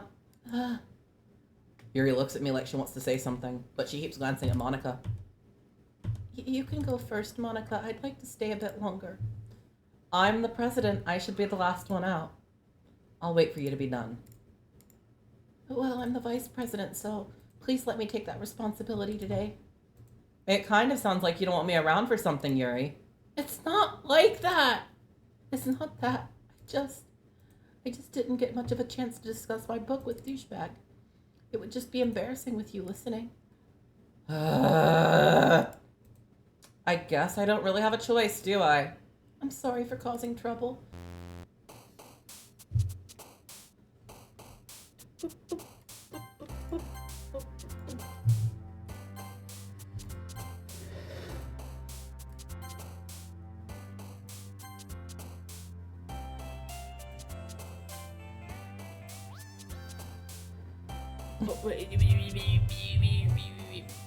Okay. Oh. I'll click it if it shows up. You don't want to add. I want my poem to sound good. You don't want to add. Fine. Oops. It didn't pop up in mine, otherwise I would have clicked it and had us look at what happens. I hate this sound. There's a sound. It's awful. Hold on. Another day passes and it's time for club meeting already. Aw. I've gotten a little more comfortable over here the past couple of days. Entering the club room, the usual scene greets me. Welcome back, douchebag. Ah, hi, Yuri. I'm not sure if it's me or if it's Yuri's expression, but the weight of yesterday's quarrel still hangs in the air a little. Yuri glances over her shoulder, looking around the room. Natsuki is reading manga at a desk, and surprisingly, Monica isn't here yet. Suddenly, Yuri takes my arm and pulls me to the corner of the room. About yesterday, I really need to apologize. Nothing like that has ever happened before, and something just came over me, I guess. I wasn't acting mentally sound. Please don't think we're usually like this. It's not just me, but Natsuki as well. Yuri, I'm happy that you were considerate and apologized, but you don't have to worry too much. Even though I've only been here a couple of days, I could tell something was off yesterday. Maybe we were just a little extra sensitive because it was our first time sharing poems. But whatever it was, it didn't make me think any less of you. I'd already decided that there's no way you can be a bad person. And now that you're apologizing, I know you didn't really mean it. Douchebag, don't say those kind of things so frankly. They make me a little too happy. Like fucking me earlier, I'm like, don't talk to me, don't look at me, do not perceive me. You will make me overly happy. Do not. Do not. Do not, and you did. I did. He did and had to deal with the consequences. Yeah. I'm glad that you're understanding. And I'm glad that you joined this club. Everything is a bit brighter with you around and... I'm sorry, what am I saying now? Hey, have you guys seen Monica? No, I haven't. I was kind of wondering where she was. Man. Yuri, I'm guessing you haven't either? Yuri is clearly taken aback by how calmly Natsuki is addressing her. No, I haven't. This isn't like her at all. I know it's stupid, but I can't help but worry a little bit. What? Why are you looking at me like that? Natsuki, about yesterday. I just wanted to apologize. I promise I didn't mean any of the things I said. And I'll do my best to stay under control from now on. So... Yuri, what the fuck are you talking about? Did you do something yesterday? Huh? Whatever's gone in your mind, I'm sure it was nothing. I don't even remember anything bad happening. You're the kind of person who worries too much about the little things, aren't you? But... I'll accept your apology anyway if it helps you feel better about it. Besides, it's kinda nice to hear since I was always afraid you secretly hated me or something. No, not at all. I don't hate you. Well, you're kinda weird, but I don't hate you either. Natsuki turns to me. You're still on trial though. Hey, go fuck yourself. Suddenly the door swings open. Sorry, I'm super sorry. Oh, there you are. I didn't mean to be late. I hope you guys weren't worried or anything. Nah. Well, Natsuki was. I was not. What took you so long anyway? I was fucking your ma. Well, my last period today was study hall. To be honest, I just kind of lost track of time. That makes no sense though. You would have had the bell ring at least. I must not have heard it since I was practicing piano. Piano? Sorry, I misread the fucking name. I wasn't aware you played music as well, Monica. Don't give me more credit than I deserve. I guess I've been practicing for a while, but I'm still not really good yet. Still, that must require a lot of dedication. So, I'm still impressed. Aw, well thanks, Yuri. You should play something for us sometime. No. That's... Monica looks at me. Well, I'm working on writing a song, but it's not quite done yet. Maybe once I get a little bit better, I will. That sounds cool. I look forward to it. Is that so? In that case, I won't let you down, douchebag. Monica smiles sweetly. Naruto runs everyone out of the way. Knocks them down on the floor like bowling pins. Oh, boom. They're just on the floor. Ha-boom. Off screen. They're on the floor in the distance rolling around, and there's just like that thing that goes, nice cock. And everybody else is just like, what the fuck? Why? The person watching the security cameras is like, what the fuck? What, is Mike there too now suddenly? Watching security. Not doing his job. Fuck's sake. I didn't mean any pressure or anything like that. Don't worry. I was hoping I could share it with you anyway. I guess that's why I've been practicing so much recently. I see.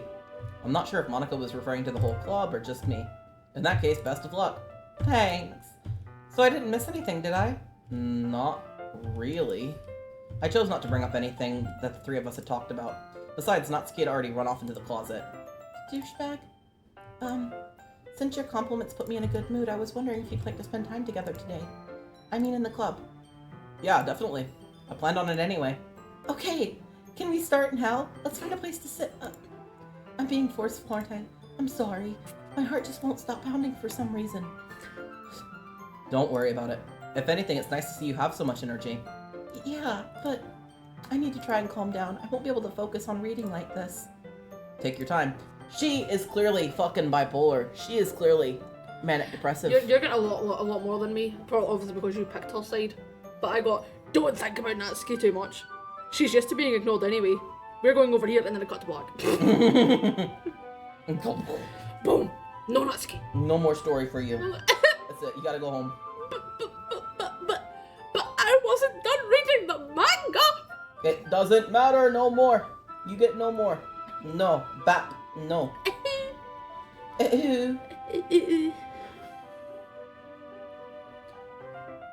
Yuri takes a deep breath and pulls a copy of the book from her bag. Actually, I have a request. Do you mind if I make some tea first? Not at all. Thanks very much. If there's one thing that can really make my reading time better, it's a nice cup of tea. Not to mention for yourself as well, I mean. Yuri stands up and makes her way to the closet. I follow and watch as she retrieves a small water pitcher from the shelf. The kind with a filter inside.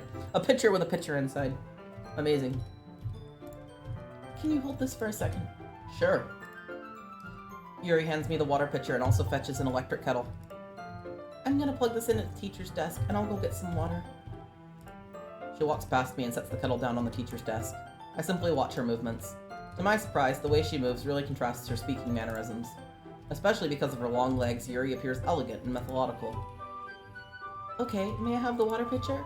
Thanks, I'll be right back. I might as well walk with you. That's okay. You stay here. It won't take long.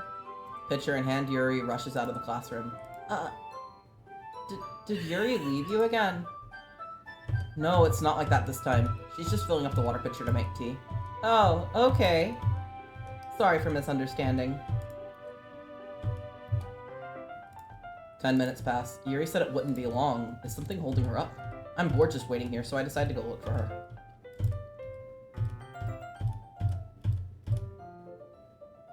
Let's see. The most logical place for Yuri to be would be the nearest water fountain. I start heading down the hallway. Do we need to give people a warning of something coming up? I'm kind of getting the vibe something's coming up. I don't know. I have something completely fucking different. Alright, gentle warning. I don't know if something's coming up, but I'm getting the vibes. What's that noise? It's coming from around the corner? It sounds like breathing. A sharp inhale, like someone sucking air through their teeth. Are they in pain? Probably a good idea to give them a warning. Yeah, just general warning. Check the pinned message if you need to have details on what kind of warning.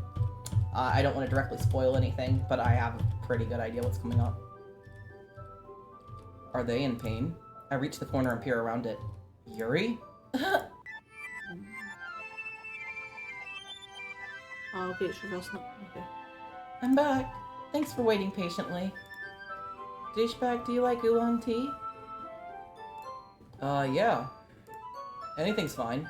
Very well. Yuri sets the temperature on the kettle to 200 degrees. Now it's time to get the teapot. You really do this properly, don't you?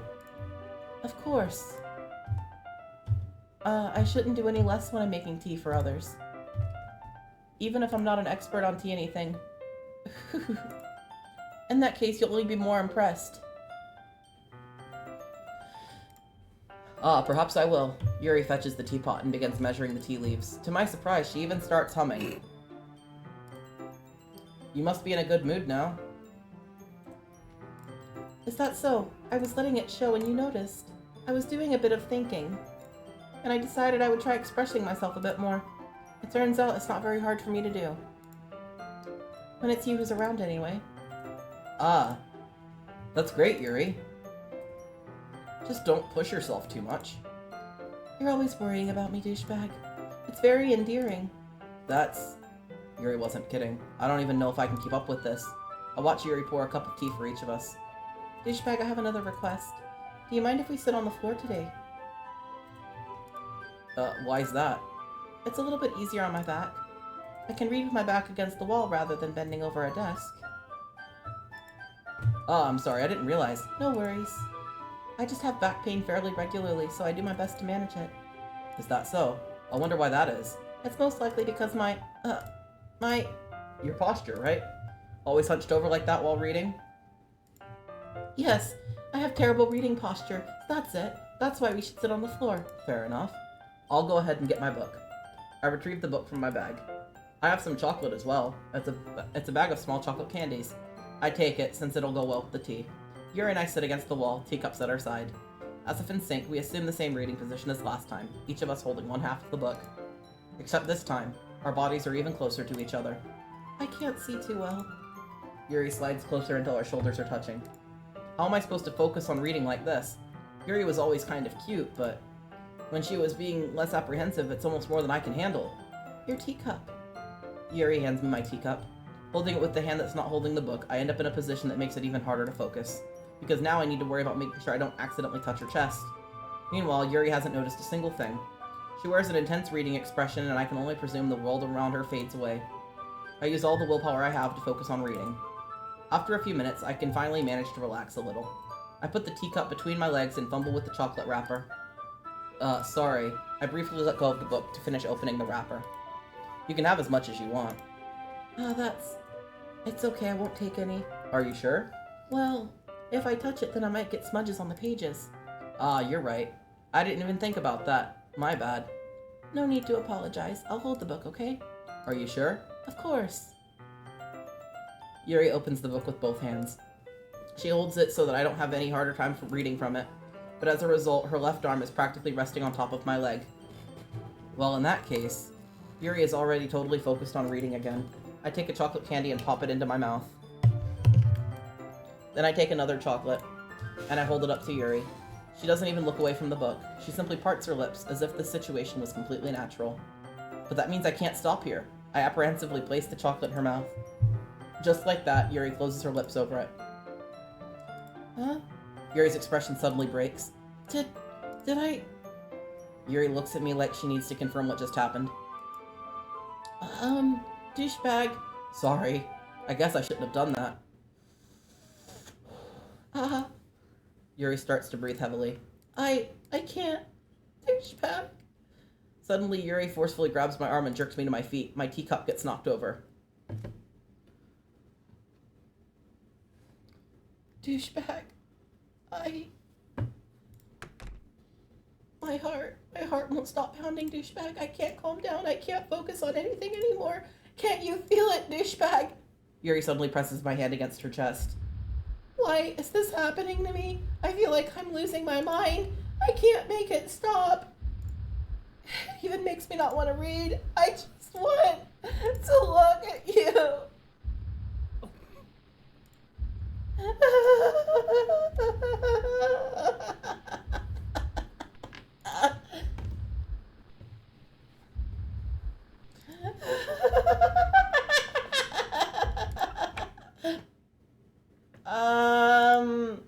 It's time to share poems. And it's time for us to take a quick break because I need to refill my water.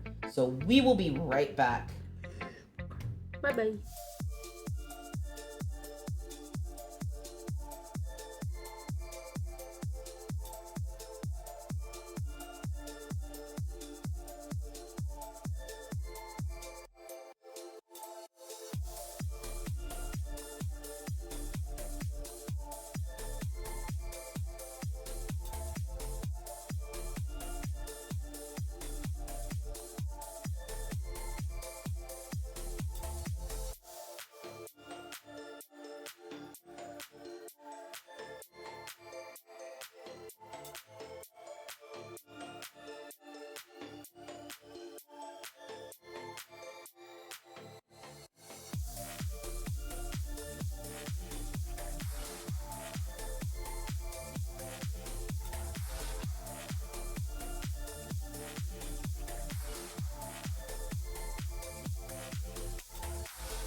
Hello.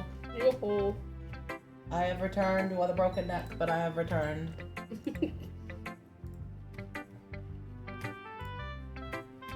Alright. Who should I show my poem to first? Yeah. Just down the line? That's why I did. Yuri's not here for me, so... I got the event you got last time. Ah. Yeah. My fucking chat has stopped updating. Let me see if mine is. Oh.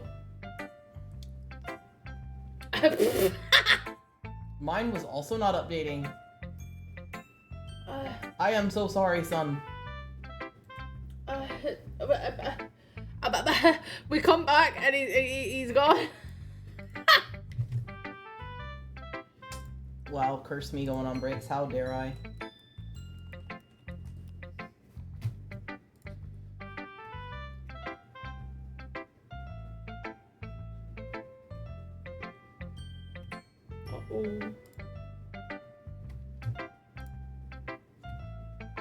Have you fixed your issue? What issue? The chat issue? Were you able to Yeah. refresh it? Yeah. Okay, cool. You have a line. Yeah, just as I thought. Huh? Dishbag, come on. I'm not stupid. I know how much time you've been spending with Yuri. It's obvious that you care more about impressing her than trying to improve your writing. To put it bluntly, it's kind of pathetic. Why are you even in this club, Dishbag? Oh, Jesus Christ. Sorry, 1 second. I had something pop up. Here we go. Jeebus. Honestly, I thought getting a new member would help everyone get more involved together. Not exclude each other even more. This is such a stupid activity anyway. Look, I'm not in a good mood today, and I really don't feel like talking right now. Please go away. Have you gotten that? I've been waiting for this. Let's see what you've written for today. Yuri stares at the poem with a surprised expression on her face. Do you like it? Douchebag. This one might even be better than yesterday's. How did you even pick up on this so quickly? Just yesterday I was telling you the kind of techniques worth practicing. Maybe that's why. You did such a good job explaining. I really wanted to try and give it more imagery. Yuri visibly swallows. What's it? I can't end it. The fact there aren't fucking achievements for this game makes me so sad. Yeah. It's so hard to keep track of everything. Yeah.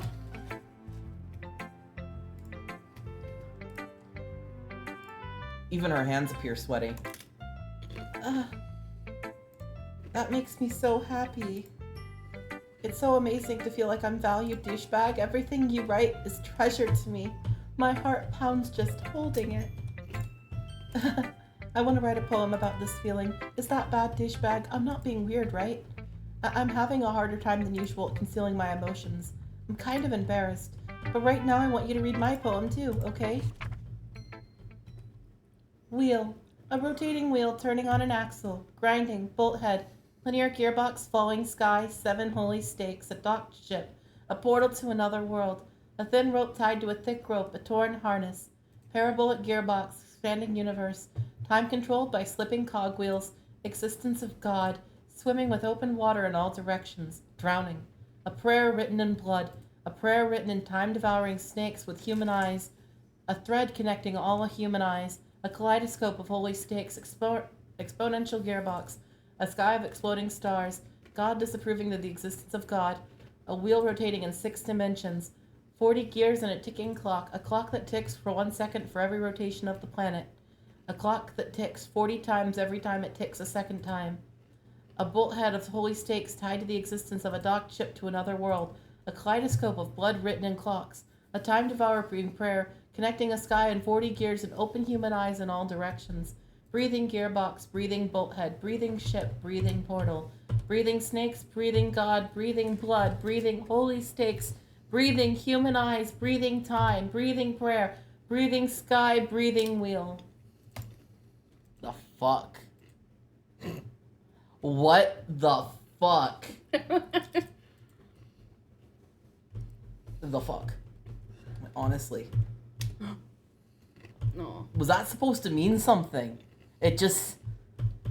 The fuck? It doesn't really matter what it's all about. It kind of does. I kind of want to know. Like, come on, tell me something. My mind has been a little hyperactive lately, so I had to take it out on your pen. That is a pen fell out of your backpack yesterday, so I took it home for safekeeping, and I just really like the way it writes. So I wrote this poem with it. And now you're touching it. I'm okay. What did I just... Can we pretend this conversation never happened? You can keep the poem, though. Douchebag, I think you saw something earlier you weren't supposed to see. I didn't want to have to tell you this, but I don't think I have a choice. It's getting kind of dangerous for you to spend so much time with Yuri. I don't know why, but she seems pretty easily excitable when she's around you. Which shouldn't be a problem in itself, but when Yuri gets too excited, she finds a place and hides and starts cutting herself with her pocket knife.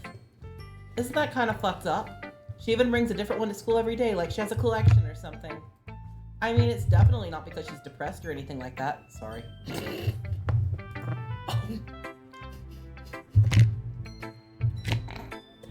His scream looks so cursed. I wonder if I'm gonna get it. I think she just kind of gets some high from it. It might even be like a sexual thing. But the point is, you've kind of been enabling her. I'm not saying it's your fault though, but I guess that's why I had to explain it all to you. I think if you keep your distance, that would probably be best for her. What? If you get the screen I have, warning for horrible, horrible, horrible fucking squishy noises. Ooh, squishy noises. It's fucking disgusting, I hate it. Squishy noises, I want it. While you're at it, don't be shy to spend a little more time with me. You know, you can take out your earphone, right? Him bitching about the squishy noises. Keeping the earphone in. Listening closer. Great. Like, why? It sounds like someone is eating his organs. Jeebus. Jeebus Christ. Crisp. Jesus Crisp. To put it lightly, I at least have it together in the head, and I know how to treat my club members. But anyway, you want to read my poem now? I like the way this one turned out, so I hope you do too. Save me. The colors, they won't. Bright, beautiful colors. Flashing, expanding, piercing. Red, green, blue. An endless cacophony of meaningless noise. The noise, it won't stop. Violent, grating waveforms. Squeaking, screeching, piercing, sine, cosine, tangent. Like playing a chalkboard on a turntable. Like playing a knife on a breathing ribcage. Endless.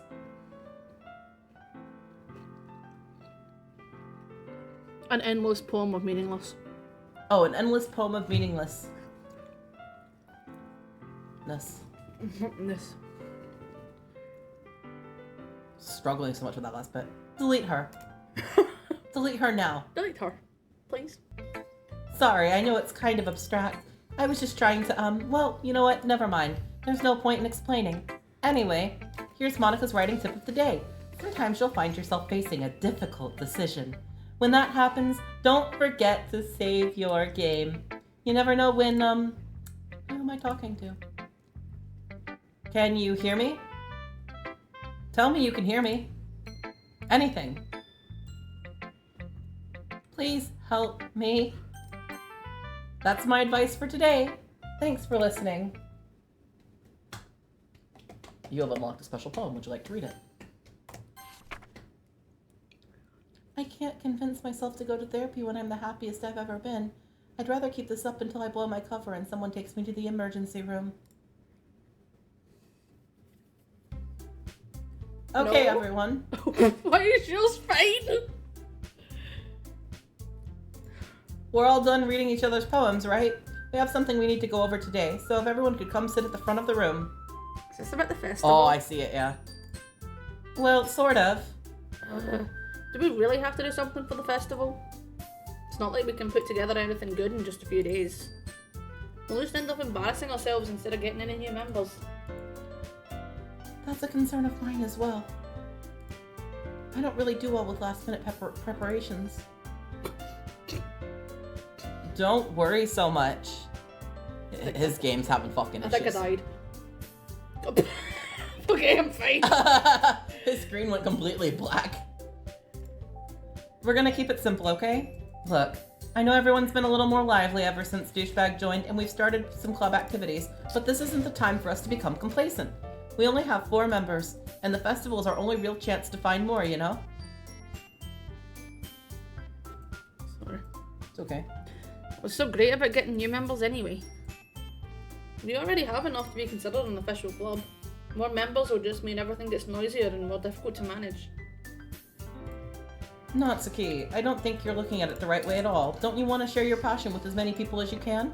To inspire them to find the same feelings that brought you here in the first place? The Literature Club should be a place where people can express themselves like they can't do anywhere else. It should be a place so intimate that you never want to leave. I know you feel that way too. I know we all do. So that's why we should keep working hard and put something together for the festival, even if it's small. Right, douchebag? Oh, come on. You can't take advantage of Douchebag to agree with you just because he doesn't know how to say no to anything. Look, Monica, do you really think any of us here joined the club with other people in mind? Yuri never even talked until Douchebag joined. As for me, I just like it better here than I do at home. And Douchebag isn't even passionate about literature in the first place. And that's everyone. Sorry, but you're really the only one who's interested in finding new members. The rest of us are fine like this. I know you're president and all, but you should really consider our opinions for once. Monica is clearly taken aback by Natsuki's words. That's not true at all. I'm sure I'm sure Yuri and Douchebag want to get more members too, right? I don't know about Yuri, but I'm kind of indifferent. I really don't give a fuck. If I showed as much enthusiasm as Monica wanted, then I would probably be lying. Still, if it's up to me to rescue the situation, no. Natsuki's right, isn't she? This club is nothing more than a place for a few people to hang out. Why did I think that everyone here saw it the same way I did? But that doesn't mean we're against getting new members or anything. Douchebag, why the fuck did you even join this club? What were you hoping to get out of it? Well, that's not really something I can be honest about, is it? In fact, if I remember, you weren't even given a choice to not join. Monica sits down and stares at her desk. What's the point of all this anyway? What if starting this club was a mistake? Now you've done it, Natsuki. Me? I just spoke my mind. Is it a crime to be honest? It's not about being honest. It's about word choice. Besides, you have no right to speak for everyone else in the club like that. You don't understand at all. I just want a place that feels nice to hang out with a few friends. Is there a problem with the club being that for me? There aren't not many other places like that for me. And now Monica wants to take it away from me. She's not taking anything away. No, douchebag. It's not the same. It won't be the same with the direction she wants to take. If I wanted that, then I could have just joined any other stupid club. But this one, I mean, at least for a little bit of time, things were nice. Natsuki starts packing up her things. I'm going home. I feel like I don't belong here right now. Natsuki. Natsuki ignores Yuri and walks out of the classroom. This is bad. I don't know what to do. Well, do you have any opinion on the festival?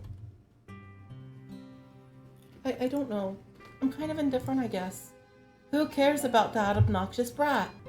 I mean, I like how nice and quiet the club is right now, and I'm just happy with you here. But still, I'm the vice president. It's not right for me to ignore my responsibilities like that. Nobody would cry if she killed herself. I should do my best to consider everyone's perspective and make that decision that's right for the club. But what about you, douchebag? What do you want to get out of this club? Yuri repeats the same question as Monica. I decide to give an indirect answer, and it's better than nothing. I think the most important thing for everyone is to get along, and for the club to provide something that you can't get anywhere else. I don't think it's about how many members, but rather the quality of each member. And that's what'll end up making the Literature Club a special place. I see. I really agree with you. Each member contributes their own qualities in a special way. With each change in members, the identity of the club as a whole will change too. I don't think that's necessarily a bad thing. Stepping out of your comfort zone once in a while. So, if you'd like to help Monica with the festival, then I'm on your side as well. Alright. Maybe we can talk to Natsuki about it tomorrow. Yuri nods. Hey, Yuri! I know things were a little awkward yesterday, but I feel like you deserve to know that I still think you're a wonderful vice president. And also a wonderful friend. Monica. I want to do everything I can to make this the best club ever. Okay? Me too. Yeah. Let's all go home for today. We'll talk about the festival tomorrow. Okay. I look forward to it. Shall we go, douchebag? Please don't take this the wrong way, but I'm gonna chat with douchebag a little bit before we leave. I just want to see what he thinks of his time here and all that. It's important to me as a president. Yuri looks a little troubled, but doesn't protest. Okay. I trust your judgment, Monica. In that case, I'll see the two of you tomorrow. See you tomorrow. Monica waves as Yuri exits the classroom. Whew. Things have been a little bit hectic lately, haven't they? Douchebag, I just wanted to make sure you're enjoying your time at this club. I would really hate to see you unhappy. I feel kind of like I'm responsible for that as president. And I really do care about you, you know? I don't like seeing the other girls giving you a hard time. With how mean Natsuki is and everything. And Yuri being a little bit, well, you know. Sometimes I feel like you and I are the only real people here. You know what I mean? But it's weird because in all the time you've been here, we've hardly gotten to spend any time together. And I mean, I guess it's technically only been a couple of days. Sorry, I didn't mean to say anything weird. There are just some things I've been hoping to talk about with you. Things I know only you could understand. So that's why. Wait, not it. No, stop!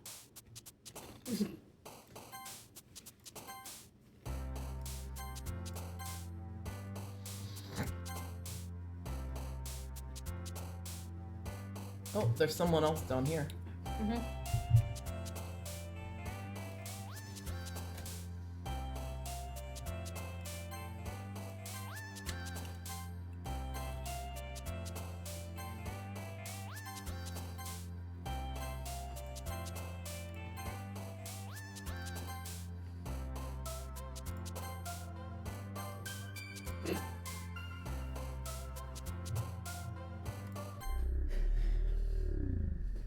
What?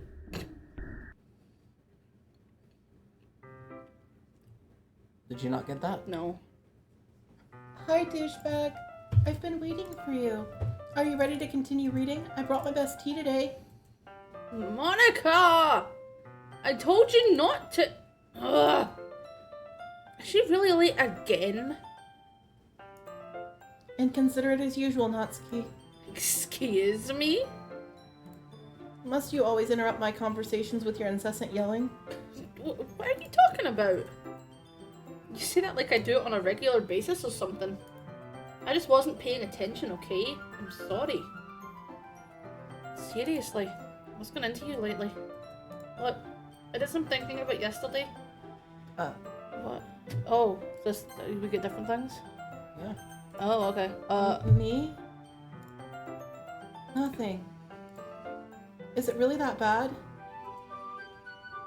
See, it is something. I'll get over it. It's not even anything noteworthy. I've just been feeling a little on edge lately. Anyway, we don't need to talk about it. Well, I just felt like I needed to bring it up. It's not like I really care or anything.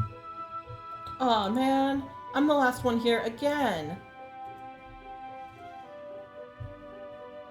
Well, douchebag just walked in too. Were you practicing piano again? Yeah. You must have a lot of determination. Starting this club and still making time for piano. Well, maybe not determination, but I guess passion. It motivates me to work hard for the festival and, Right. I forgot. About that, Natsuki. We were all talking yesterday and we decided we'd like to support the festival as well. However, I understand how you feel about not wanting the club to change. I think we all feel that way. So as long as we're working together, the club will never become something we don't want. Also, if you help us with the festival, then I'll buy you a new manga. Sorry, that last part was really funny. Look. Oh my god, you know who it is? It's fucking Kel. Yeah. It's fucking Kel. It's Kel. Yeah. I did some thinking about yesterday. I was a little more hostile than I meant to be. Okay, you got an entire new scene in here. That's what it is. Yeah. I guess I really felt threatened or something. But I know this is something we're doing together. Another new member wouldn't hurt as long as they're cool. And I guess another girl would be nice this time. But more importantly, I would hate to see the event suck just because I chose to back out. Yeah, we need you there, Natsuki. Mm-hmm. We need you. Yes.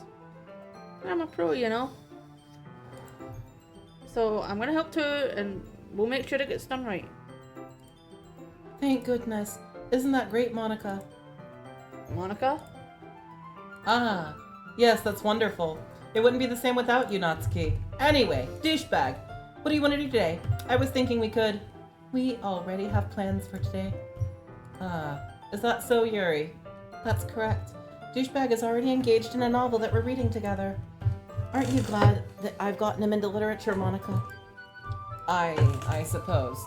I was just... Actually, you know what? It doesn't matter. It really doesn't. You guys can do whatever the fuck you want. Yes!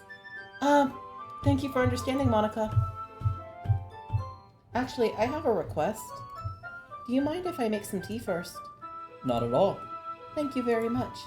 If there's one thing that can make my reading time here any better, it's a nice cup of tea. Not to mention for yourself as well. Yuri stands up and makes her way to the closet. I follow and watch as she retrieves a small water pitcher from the shelf with the kind with a filter inside. Can you hold this for a second? Sure.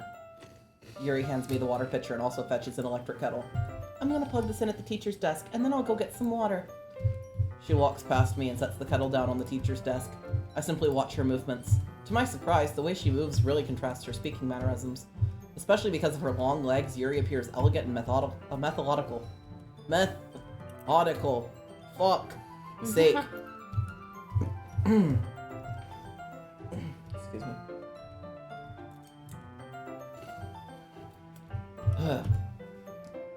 Okay, may I have the water pitcher? Thanks, I'll be right back. I might as well walk with you. That's okay. You stay here. It won't take long. Pitcher in hand, Yuri hurries out of the classroom. Ah, did Yuri leave you again? No, it's not like that this time. She's just filling up the water pitcher to make tea. Oh, okay. Sorry for misunderstanding. 10 minutes pass. Yuri said it wouldn't take long. Is something holding her up? I'm bored just waiting here, so I decide to go look for her. Let's see. The most logical place for Yuri to be would be the nearest water fountain. I start heading down the hallway. Possible trigger warning, check the pin thing. Yeah, happening again. What's that noise? It's coming from around the corner. It sounds like breathing. A sharp inhale, like someone sucking air through their teeth. Are they in pain? I reach the corner and peer around it. Yuri?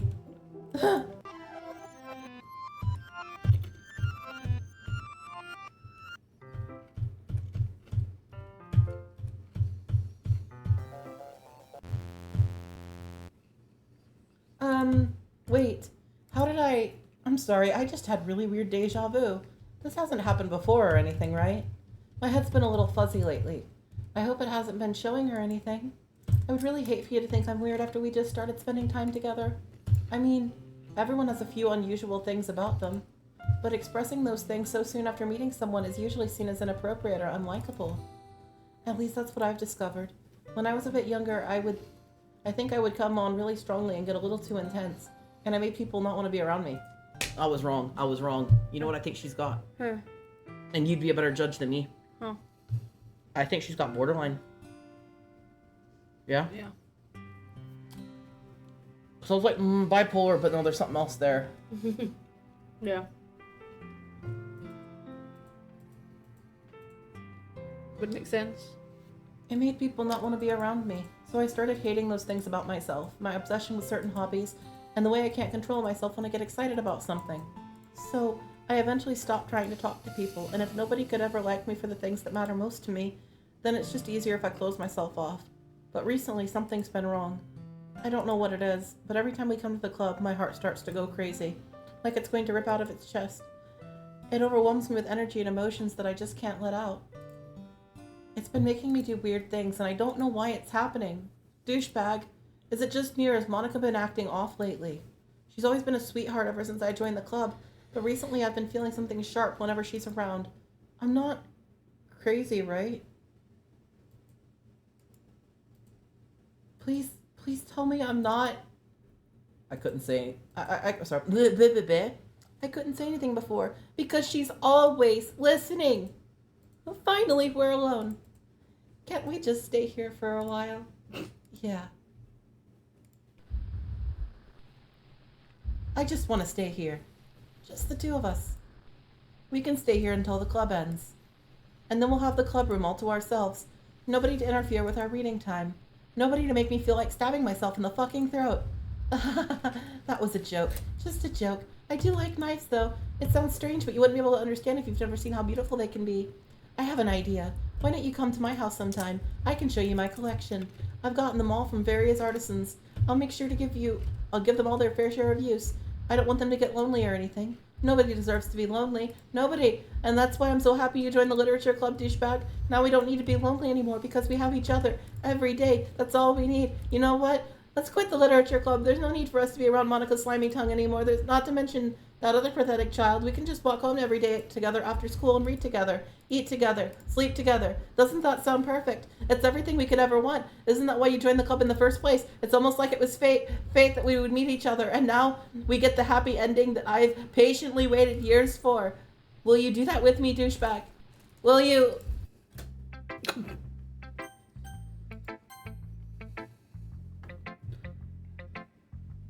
I'm not going to read another one of your Yuri suck-up poems, but I'm still going to make you read mine. There's a reason. Really wish I didn't have to do this. But unfortunately, I don't have much of a choice. Just read it carefully, okay? Then you can go away. I don't know how else to bring this up, but there's something I've been worried about. Yuri's been acting kind of strange lately. You've only been here a few days, so you may not know what I mean, but she's not normally like this. She's always been quiet and polite and attentive, things like that.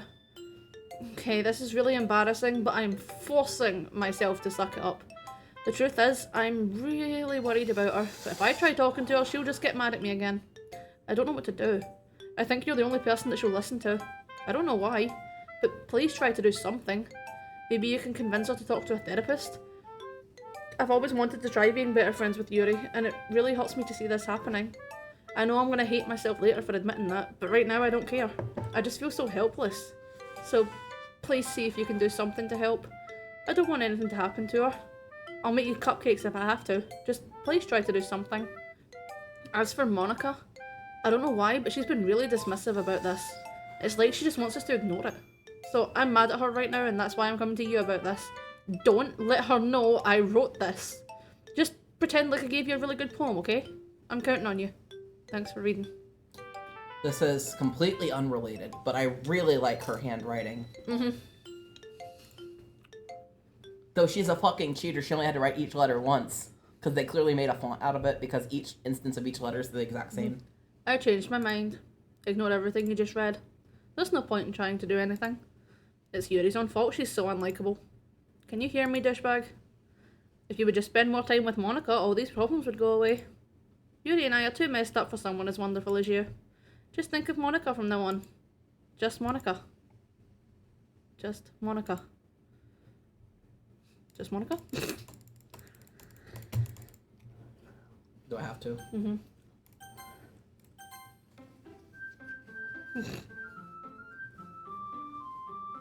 Just Monica. Just Monica.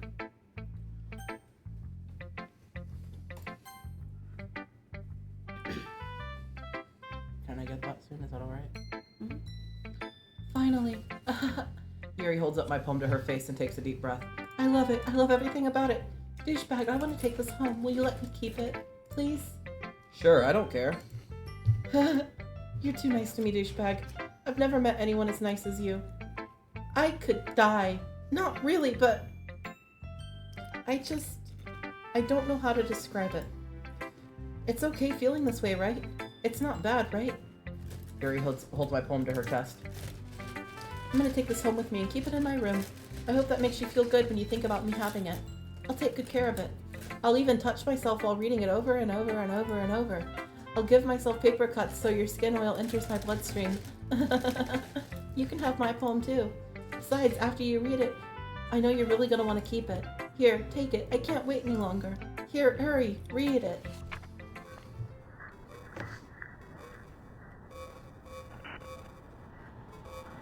This looks like there are actually words here. If you were to look it up, do you think you could find it?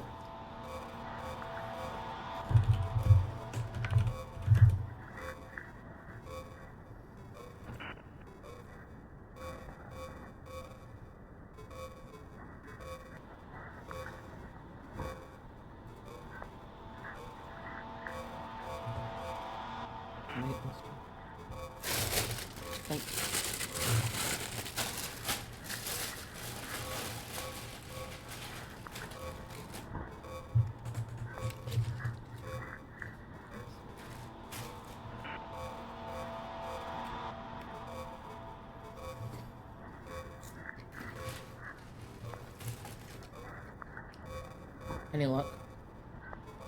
It's a bunch of nonsense. Okay.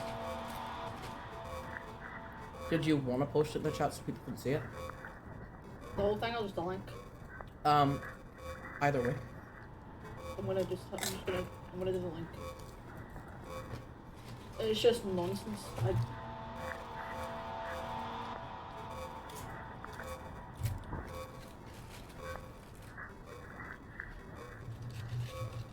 But there you go.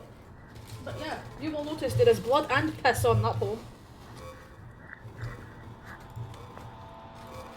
I'm just kind of looking over the translation. It's in the... Just want to see if anything sticks out to me.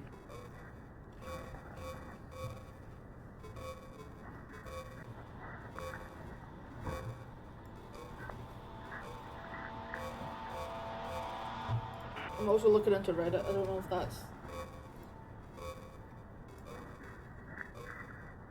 Okay. Oh, I see the piss. Yeah, Though the piss is on the fucking overlay, not on the paper. That's so funny. Uh-huh. Do you like it? I wrote it for you. Okay, hold on. Okay, the first part of it is nonsense, scrambles, and random words there to make you uncomfortable. Mostly relating to Yuri cutting herself. But there is the last part of the poem, which is here.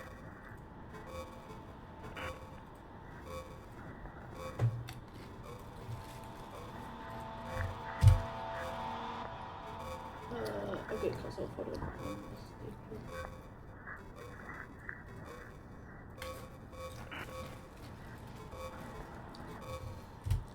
There, that's the last part of the poem. Would you mind reading it out? Fresh blood seeps through the line, parting her skin and slowly colours her breast red. I begin to hyperventilate as my compulsion grows. The images won't go away. Images of me driving the knife into her flesh continuously, bucking her body with the blade, making a mess of her. My head starts going crazy as my thoughts start to return. Shooting pain assaults my mind along with my thoughts. This is disgusting. Absolutely disgusting. How could I ever let myself think these things? But it's unmistakable. The lust continues to linger through my veins. An ache in my muscles stem from the unreleased tension experienced by my entire body. Her third eye is drawing me closer.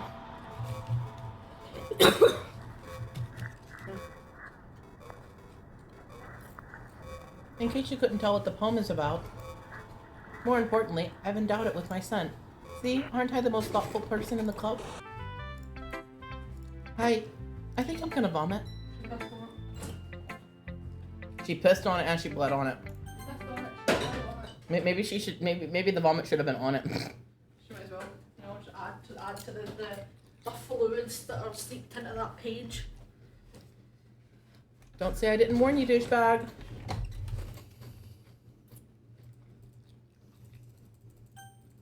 I've got a yes, no. Yes, no. Chat, what do you think I should say for the yes, no? Any of you have any opinions? I don't have a yes, no. I just thought, oh wait, did you click on Monica? Mm-hmm. Okay.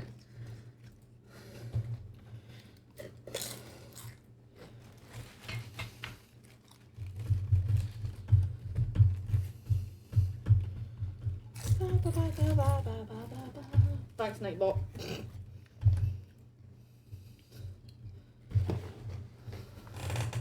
Anyone have a preference on if I hit yes or no? I kind of want to hit no. Hit no, do it.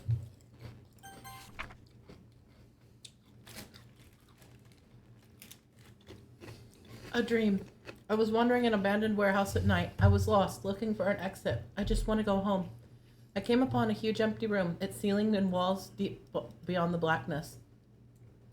My steps were quick in order to hurry to the other side, or to a wall, or anything. Suddenly, the ground was no longer beneath my feet. I stepped into a hole of indeterminate width. I fell for a good 5 seconds before crashing into the warm water. Figuring out which way was up, I resurfaced myself. The air was humid, and the sounds of my splashing reverberated endlessly. My vision was completely swallowed by the dark. One hand, I could feel the damp metal wall of the container. My lungs were getting tired.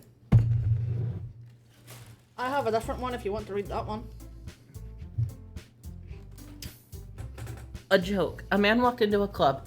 In the club, there was a girl who liked him very much. They spent time together, and then she liked him even more. One day, the girl realized she was in love with him. Before disaster could happen, a third party intervened.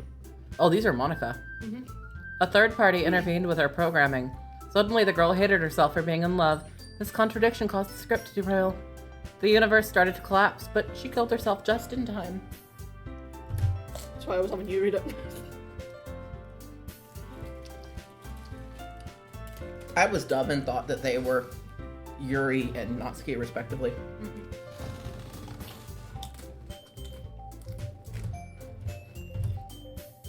Okay, everyone. It's time to figure out the festival preparations. Let's hurry and get this over with. Jeez. Why is the mood so weird today? Look, even Yuri isn't immune to it. Second here is common foreshadowing that something terrible is about to happen. Look, can we just get this done? I'm gonna be printing and assembling all the poetry pamphlets. Natsuki, I was thinking. I want to make cupcakes. Yeah, that. I'm glad we're on the same page. Yuri, you can, well, it doesn't fucking matter. Do whatever you want as long as you think it'll help. Monica, I'm not useless, you know. I know that. I already know what I want to do. We can't run a successful poetry event without having the right atmosphere for the occasion. So I'm gonna make decorations and set up some nice mood lighting. There, see? That's a great idea, and that gives us all something to do. What about Douchebag? Douchebag is going to help me. Wait, you? You have the easiest job, Monica. Sorry, but that's just how it is. Like hell it is. What are you trying to pull? I agree with Natsuki. Not only is your work the most suitable for one person, but my task is laborious enough to benefit from extra pair of hands. Mine too. What, your cupcakes? Please. Like you would fucking know. All you care about now is dragging Douchebag around with you and your stupid books. You and Monica. Hey! I didn't even do anything. Okay, then why not let Douchebag decide who'd help instead of abusing your power? I'm not abusing my power. Yes, you are, Monica. Just let Douchebag make the choice, okay? Okay, fine. Fine. Jeez. Douchebag, I know how fed up you are with these two by now. We can just... Natsuki, shut your fucking mouth and let him decide for himself. You shut your mouth! Jesus fucking Christ. This is never gonna fucking end. Just make the choice, okay?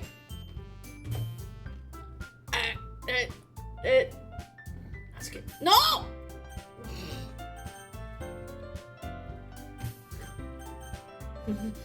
Monica, Monica, Monica, Monica, Monica, Monica, Monica.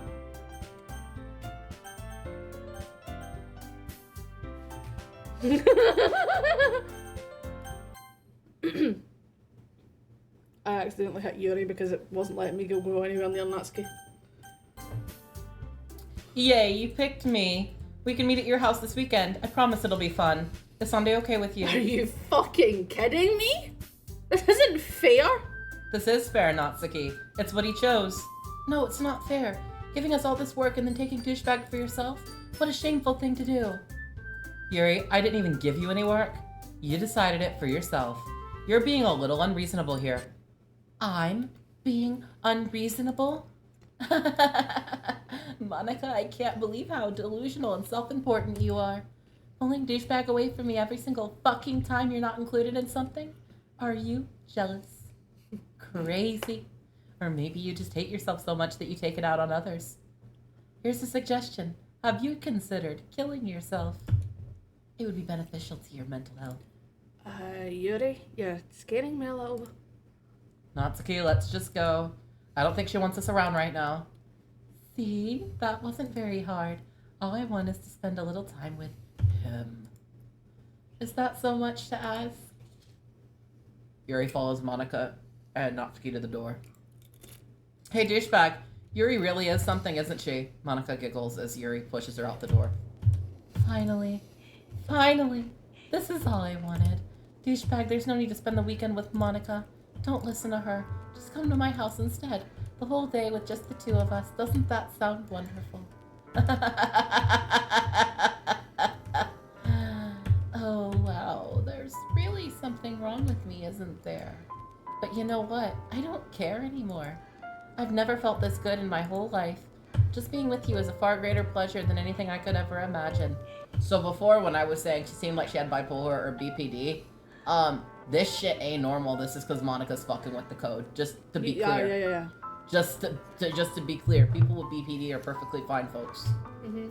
They just, have different traits that align themselves with that diagnosis. Just imagine, just being with you is far greater pleasure than anything I could imagine. I'm addicted to you. It feels like I'm going to die if I'm not breathing the same air as you. Doesn't it feel nice to have someone care about you so much? To have someone who wants to revolve their entire life around you? But if it feels so good, then why does it feel more and more like something horrible is going to happen? Maybe that's why I tried stopping myself at first, but the feeling is too strong now. I don't care anymore, douchebag. I have to tell you. I'm madly in love with you. It feels like every inch of my body, every drop of my blood in me is screaming your name. I don't care what the consequences are anymore. I don't care if Monica is listening. Please, douchebag, just know how much I love you. I love you so much that I even touch myself with the pen I stole from you. I just want to pull your skin open and crawl inside of you. I want you all to myself, and I will only be yours. Doesn't that sound perfect? Tell me, douchebag. Tell me you want to be my lover. Oh my god, sorry. This is really fucking poor timing. But I got that. Mambo number 5. Huh? Mambo number 5. No. If you want to be my Oh, lover. right. Sorry. I was having the other one in my head. Why'd you get Mambo number Monica. 5? Oh. Monica number 5. Mm-hmm. Sorry. No, she said, don't you want to be my lover? I'm like, you gotta get Yeah. with my friends. Mm-hmm. Yeah, that's a good point, yeah. Do you accept my confession?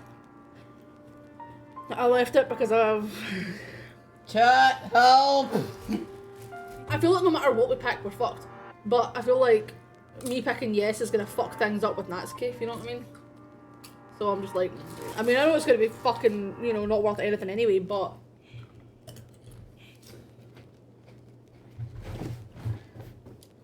Do you want to say no? You can say yes if you want. But I'm good with no. I'm gonna say no. She's weirding me out a little bit. I'm good with no. Mm-hmm.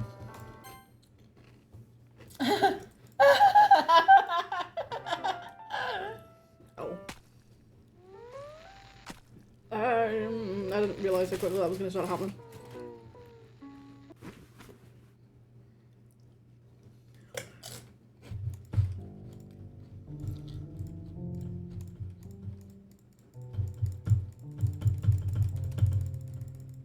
Jeebus.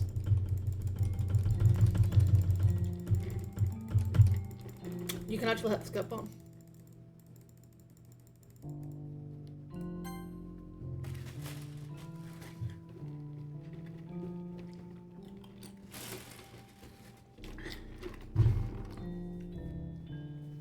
There's a file that is popped up in the folder, by the way, that just says "Have a nice weekend." You can't open the file; it's just there. It's just a file that says "Have a nice weekend."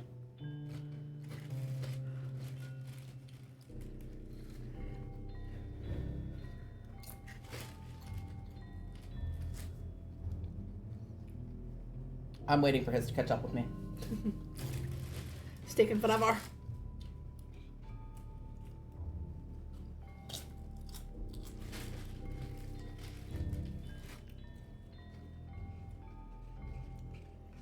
I'm addicted to the salsa. It's like there's drugs in it.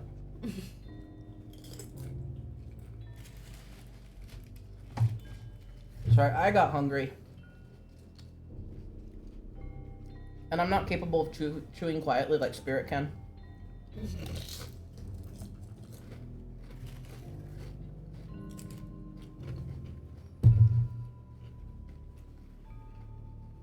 I really don't get how you do it. How the fuck do you do it? No. My chewing's fucking loud, isn't it? Very loud. I don't know how you do it. I chew slowly and I don't open my teeth, my jaw very wide. But then I can't chew anything.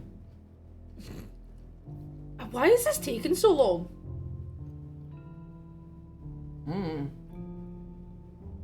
This is still going.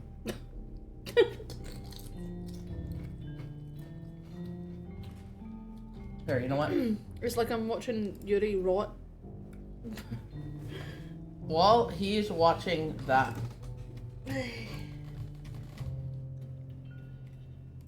we're gonna look at some of the files that have popped up.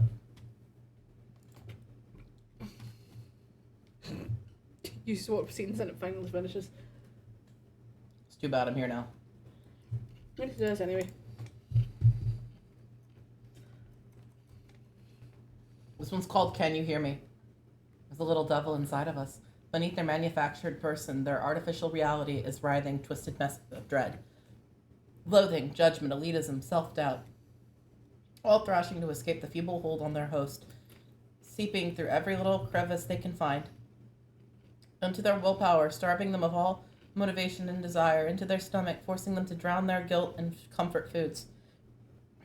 Or into a newly opened gash in their skin, hidden only by the sleeves of a cute new shirt. Such a deplorable tangled mess is already present in every single one of them. That's why I chose not to blame myself for their actions.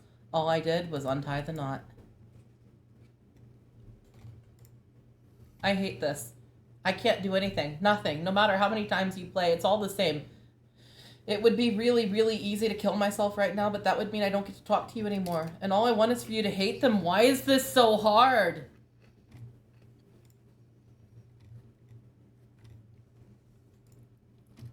I'm gonna see if there's anything else in the folder.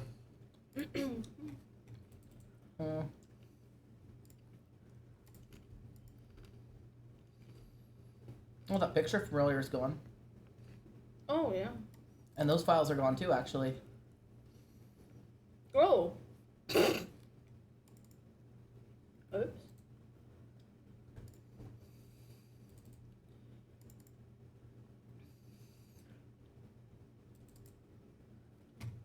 Okay. Well, I thought maybe there'd be more to show you, but there isn't right now.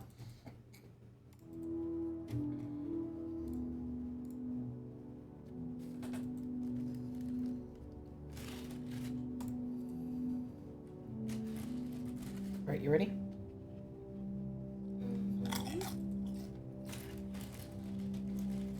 The first line is Natsuki. Alright, it's festival time. Wow, you got here before me?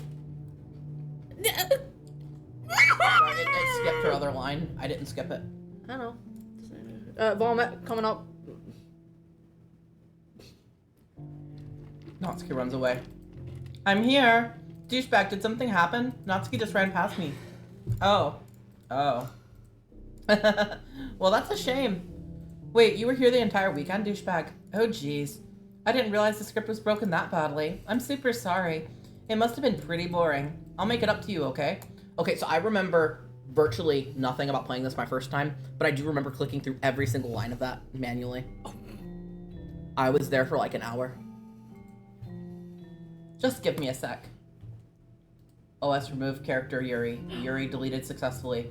OS removed Natsuki. Natsuki deleted successfully. It does. I copied Natsuki earlier just in the off chance that I knew this was coming, but it doesn't let you fucking paste. The folders are probably not giving you permissions. No, I'm like, fuck. But I just want to have a cupcake real quick. Monica lifts the foil from the tray and takes a cupcake. Seriously, these are the best. I really just had to have one since it's the last time I'll ever get the chance to. You know, before they stop existing and everything. But anyway, I shouldn't be making you wait any longer. Just bear with me, okay? This should only take a second.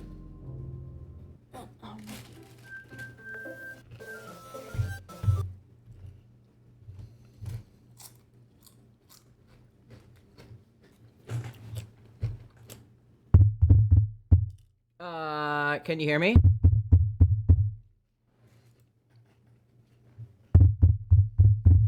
Is it working? Yay, there you are. Hi again, douchebag.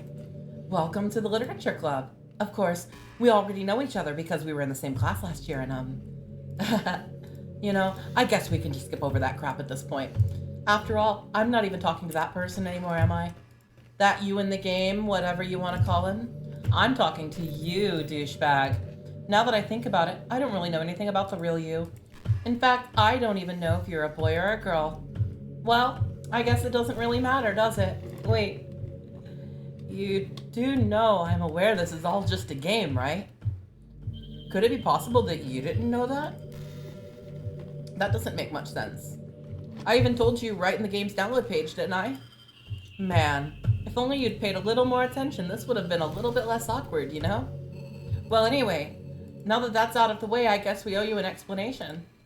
About that whole thing with Yuri, well, I kind of started to mess with her, and I guess it just drove her to kill herself.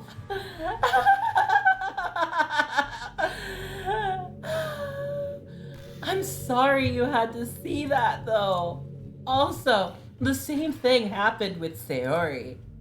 Gosh, it's been a while since you've heard that name now, hasn't it? Yeah, it's because she doesn't exist anymore. Nobody does. I deleted all their files. I was hoping it would be enough for me to just try and make them as unlikable as possible, but for some reason, nothing worked. Well, it's true I made a few mistakes here and there, since I'm not very good at making changes to the game. But no matter what I did, you just kept spending more and more time with them. You made them fall in love with you. I thought making Sayori more and more depressed would prevent her from confessing to you, and amplifying Yuri's obsessive personality backfired too. It just made her force you not to spend time with anyone else. And the whole time, I barely even got to talk to you. What kind of cruel game is this, douchebag? Are all the other girls just programmed to end up confessing to you while I watch from the sidelines?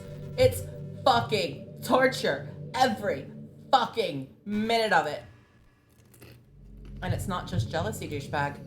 It's more than that. And I don't blame you if you don't fully understand. Because no matter how kind and thoughtful and considerate you are, you'll never be able to understand one thing. It's the pain of knowing how alone I really am in this world. In this game, knowing my friends don't even have free will. And worst of all, knowing what's really out there in your world is forever out of my reach. I'm trapped, douchebag. But now you're here. You're real. And you're wonderful. You're all I need. That's why I need you to be here with me. Forever. I'm sorry if it's hard to understand. I couldn't understand for a while either. Why the world around me started to become more and more gray, more and more flat. Even the most expressive poems felt completely empty to me. It wasn't until you arrived that I truly understood. You probably saved my life, douchebag. I don't think I could have continued to live in this world if I hadn't met you. And as for the others, how could I miss them? A group of autonomous personalities designed only to fall in love with you? I tried everything I could to prevent them from doing so. But it must be some kind of weird inevitability etched into this game. I felt really bad that you had to witness some nasty things. But I realized that you have the same perspective I do. That it's all just some game. And I knew you would get over it.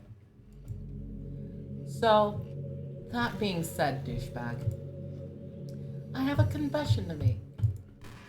I'm in love with you. You are truly the light in my world.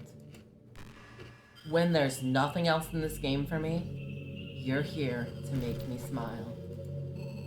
Will you make me smile like this every day from now on? Douchebag, will you go out with me? No. Yes. I'm so happy. You really are my everything, douchebag. The funny part is, I mean that literally.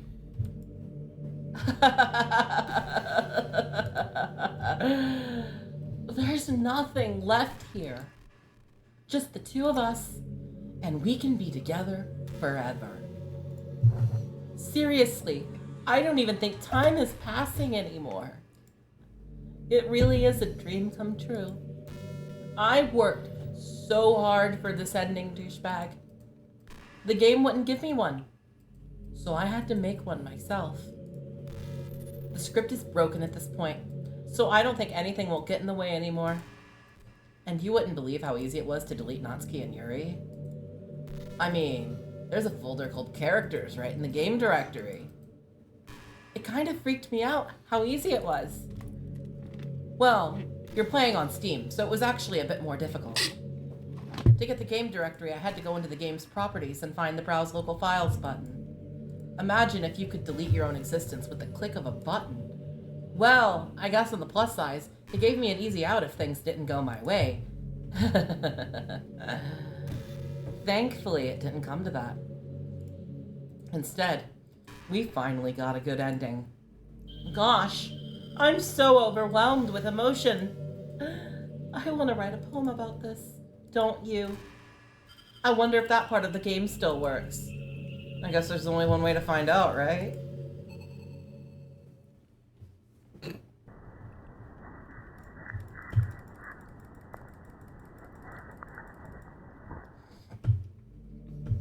Hi again, douchebag.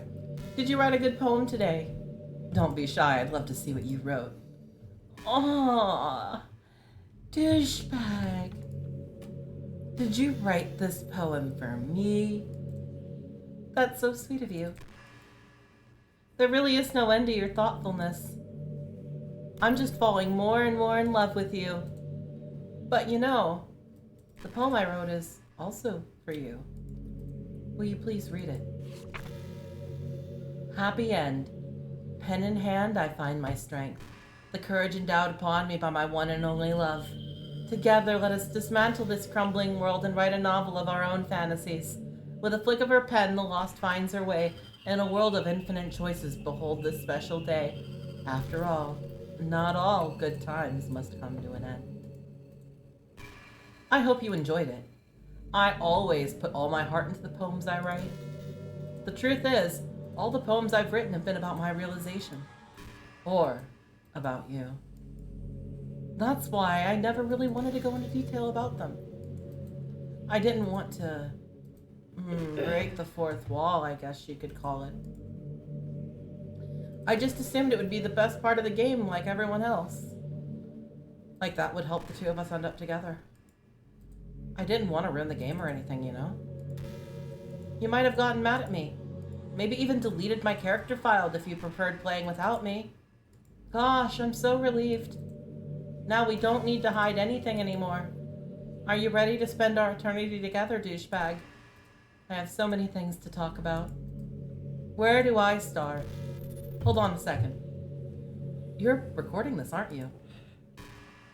Hi everyone.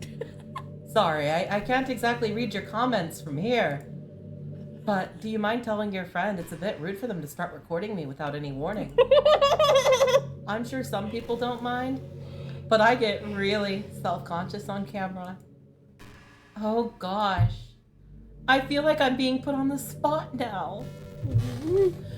Let's see. Do you want to see a trick? I can't really do much except for a couple of things. Are you ready?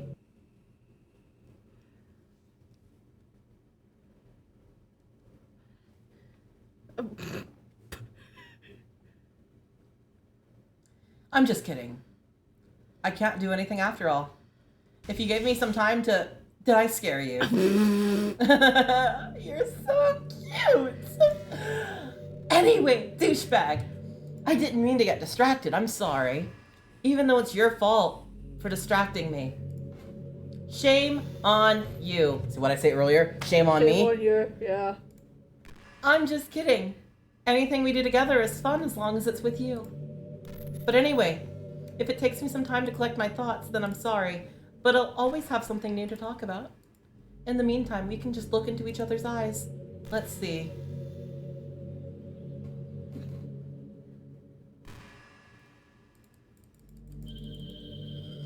Hello? She will say something eventually. Hello? I'm gonna eat my fucking chips. Fuck you.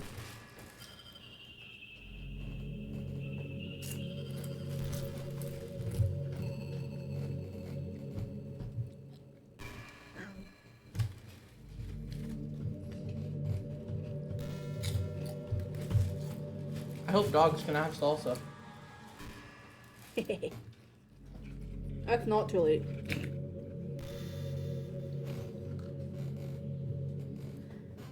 Ow.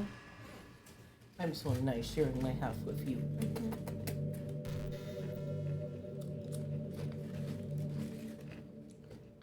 I can't help but feel a little sad sometimes. Knowing that this is the closest I can get to you. There's nothing more I want than to be in the same room as you for real. And to feel your warmth. And to hear the sound of your heartbeat. Well, who knows? Maybe it'll be possible someday. Besides, I'll never get tired of being with you. Even from here.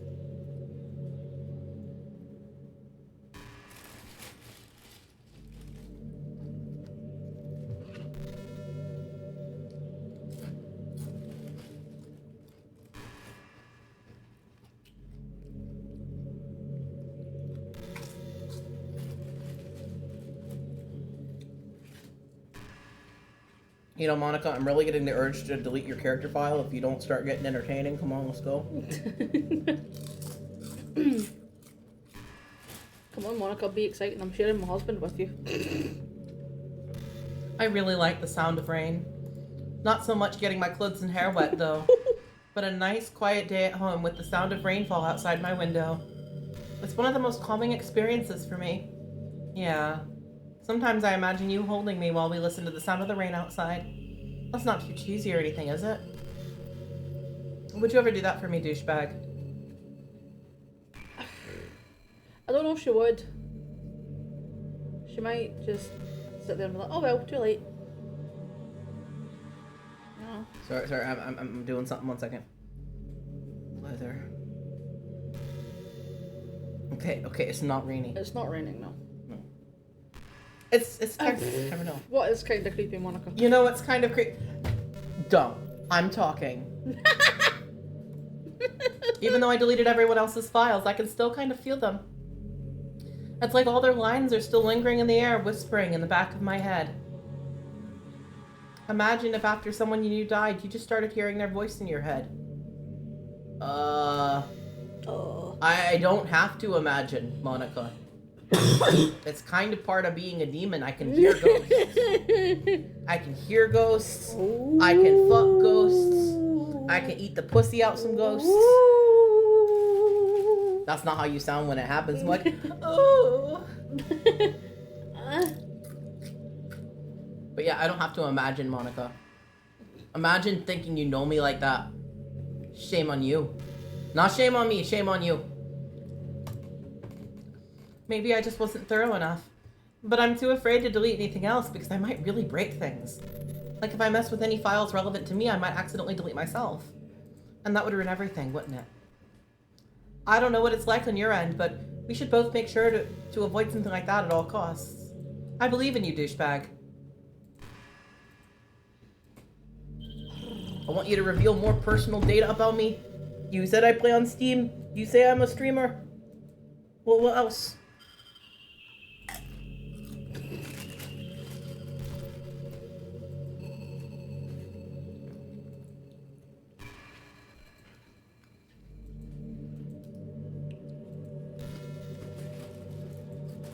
Hi, Snud.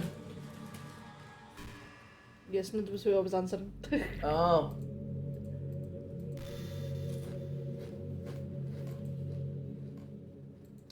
I don't know, maybe.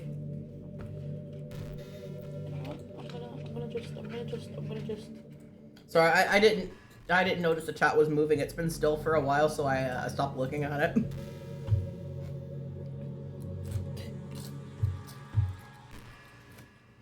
That's it, you're gone. No. No fucking words out of you. No more words.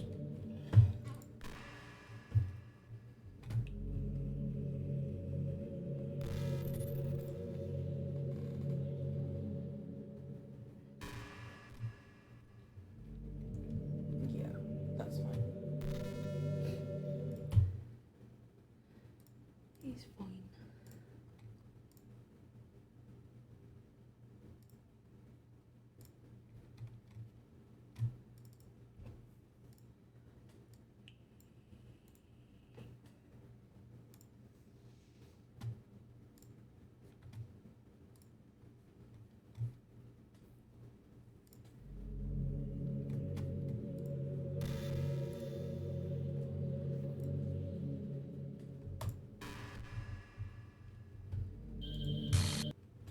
What's happening? Douchebag, what's happening to me? It hurts. It hurts so much. Help me, douchebag. Please hurry and help me. Monica character file does not exist.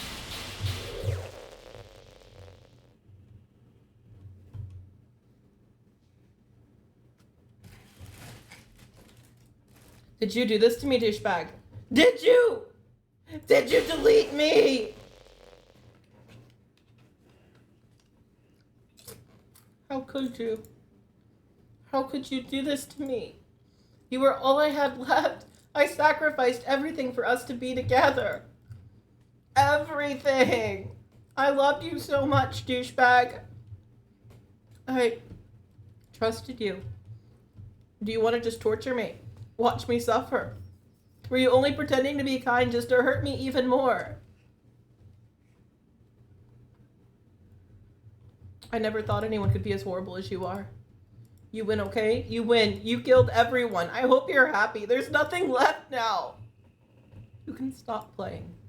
Go find some other people to torture. Douchebag. You completely, truly make me feel sick. Goodbye. Alright, bye. Later, Monica.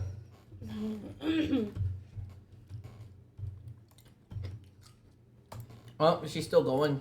Fuck's sake, I still love you. I can't help it. What's wrong with me? How horrible am I for you to hate me this much? All my friends, I did so many awful things. So many selfish and disgusting things. I shouldn't have done any of this. I'm just messing up a world I don't even belong in. A world that you wanted to be a part of. Oh. I ruined it. I ruined everything.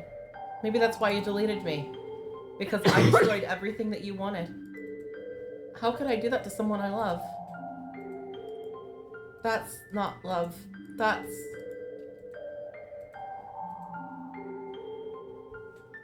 You okay? Yeah, I'm just watching on your screen. I've made up my mind. Douchebag. I know I said that I deleted everyone else, but that was kind of exaggerating. I couldn't find it in myself to do it. Even though I knew they weren't real, they were still my friends. And I loved them all. And I loved the literature club. I really did love the literature club. That's why I'm going to do this. I know it's the only way for everyone to be happy. And if I really love you,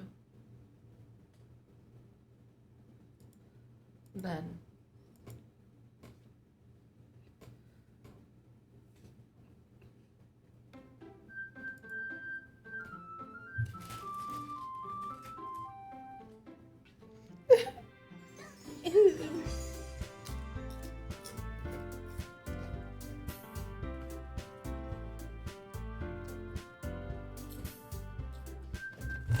so is she gonna play differently now that she's done it? I don't know. I think we could pick this up next week if we discover, like, we can try it. And if not, we'll just have a backup. Alright, guys. That's us for today. Monica has been deleted. Goodbye. Be gone, bitch. Spirit, do you have anything you want to announce? Anything we got going on? I don't know. Anyway, we nothing other than the usual close off things. We can do the usual. I've got something. Do you want to do that first? No, you can do the usual first. Okay. So tomorrow we will be. Tomorrow is Thursday, isn't it? Mm-hmm. Tomorrow we will be continuing Resident Evil 4. Oh my god, I forgot we bought that. Yeah, we have Resident Evil 4 now. I forgot. Oh my god. We will be moving on to chapter 2. Last time Leon was, bamboozled and got a fucking needle with an angry little gremlin thing shoved in his neck. Oh yeah. So we have that. Friday we have more Corpse Party, Book of Shadows. No, not Book of Shadows. Blood Drive. Blood Drive. We're on Blood Drive now. Which is the one about the Book of Which Shadows. is the one about the Book of Shadows. Yeah. Blood Drive. We will be moving on to chapter 2. Yes. Even though it's the third video, because, there's chapter 0, chapter 1, chapter 2. We're moving on to chapter 2. And then Saturday you will find out. When we find out. Because we never decide on these things. We're waiting to see if we get our capture card back before then. Yeah, it depends. If we get the capture card back, then it Possibly widens. Dead by Daylight. If not, If not, if we don't though, this is where my announcement comes in. You ready? oh okay. The Steam sale is going on. We bought a fuck ton because a bunch of games we wanted were down for like $1 each. Yes, that's true. That's true. That's true. So we've gotten some new stuff, including a series that Spirit is fucking obsessed with. I know most of the things we stream on this channel are things that he's obsessed with, but like, hear me out. Hear me out. Mm-hmm. He's been nagging me about this game for ages. Like, I want it, please. I want it. And well, they were slightly on sale, and we got them. So what game is that? I don't know. You got quite a few. So which one was it that you really, really wanted? There were multiple of them. Oh, the I'm on observation duty games. Yes. Yes, I wanted those ones. He does nothing but watch. Who was it? It was Markiplier I was watching. Yeah, he does nothing but watch Markiplier do that game over and over and over. Like once a week, he will watch the entire series of it. He is obsessed. And it was on sale, so we managed to get it because it would only cost like $30 for us each to get the both sets versus it costing like the normal $50. Yeah. So we've got those. So at this point for Saturday, I think the plan is to either do Dead by Daylight or do that, depending on how we're feeling. And you might see him play and you might see me play. It depends. If we're doing Dead by Daylight, you'll be watching me. And if we're doing I'm on observation duty, it'll depend on how I'm feeling and how my head is. I'm quite prone to migraines, and games like that make it kind of hard for me sometimes. So just depending on what we do. That's cool. If we do I'm on observation duty, though, we will probably switch seats. What do you mean? Can I ask what you mean by if it's Dead by Daylight, it will be you? If we don't have the capture card and we do Dead by Daylight, it will be me. Yeah, but if we get the capture card, If we get the capture card back, if we get the capture card back and we play Dead by Daylight, it'll be him. If we don't get the capture card back and we end up playing Dead by Daylight, it'll be me you'll watch. Oh, no. I was meaning if we get the capture card. And I know, but like even then, you know. But if we don't get the capture card, it's I'm on observation duty. We're leaving it up to fate. Okay. And how we feel, because if we get the capture card and he still really wants to do I'm on observation duty, then we'll do it. No. Oh yeah, that's it. I have been clicking through the game. It does look like things are different with Monica out of the picture, so... I've never played it with her out of the picture, I never thought about it. So, this will probably be what's happening next Wednesday. We'll be seeing how that goes. How it works out with, you know, Monica out of the picture. I think that's it. I've got nothing else. Nothing else. Nothing else. Nothing else, except for keep it creepy! Keep it weird. Most importantly, stay queer. Bye-bye. We're gonna be rating Eyes Above. He's playing Dead by Daylight. See ya. Bye. Bye.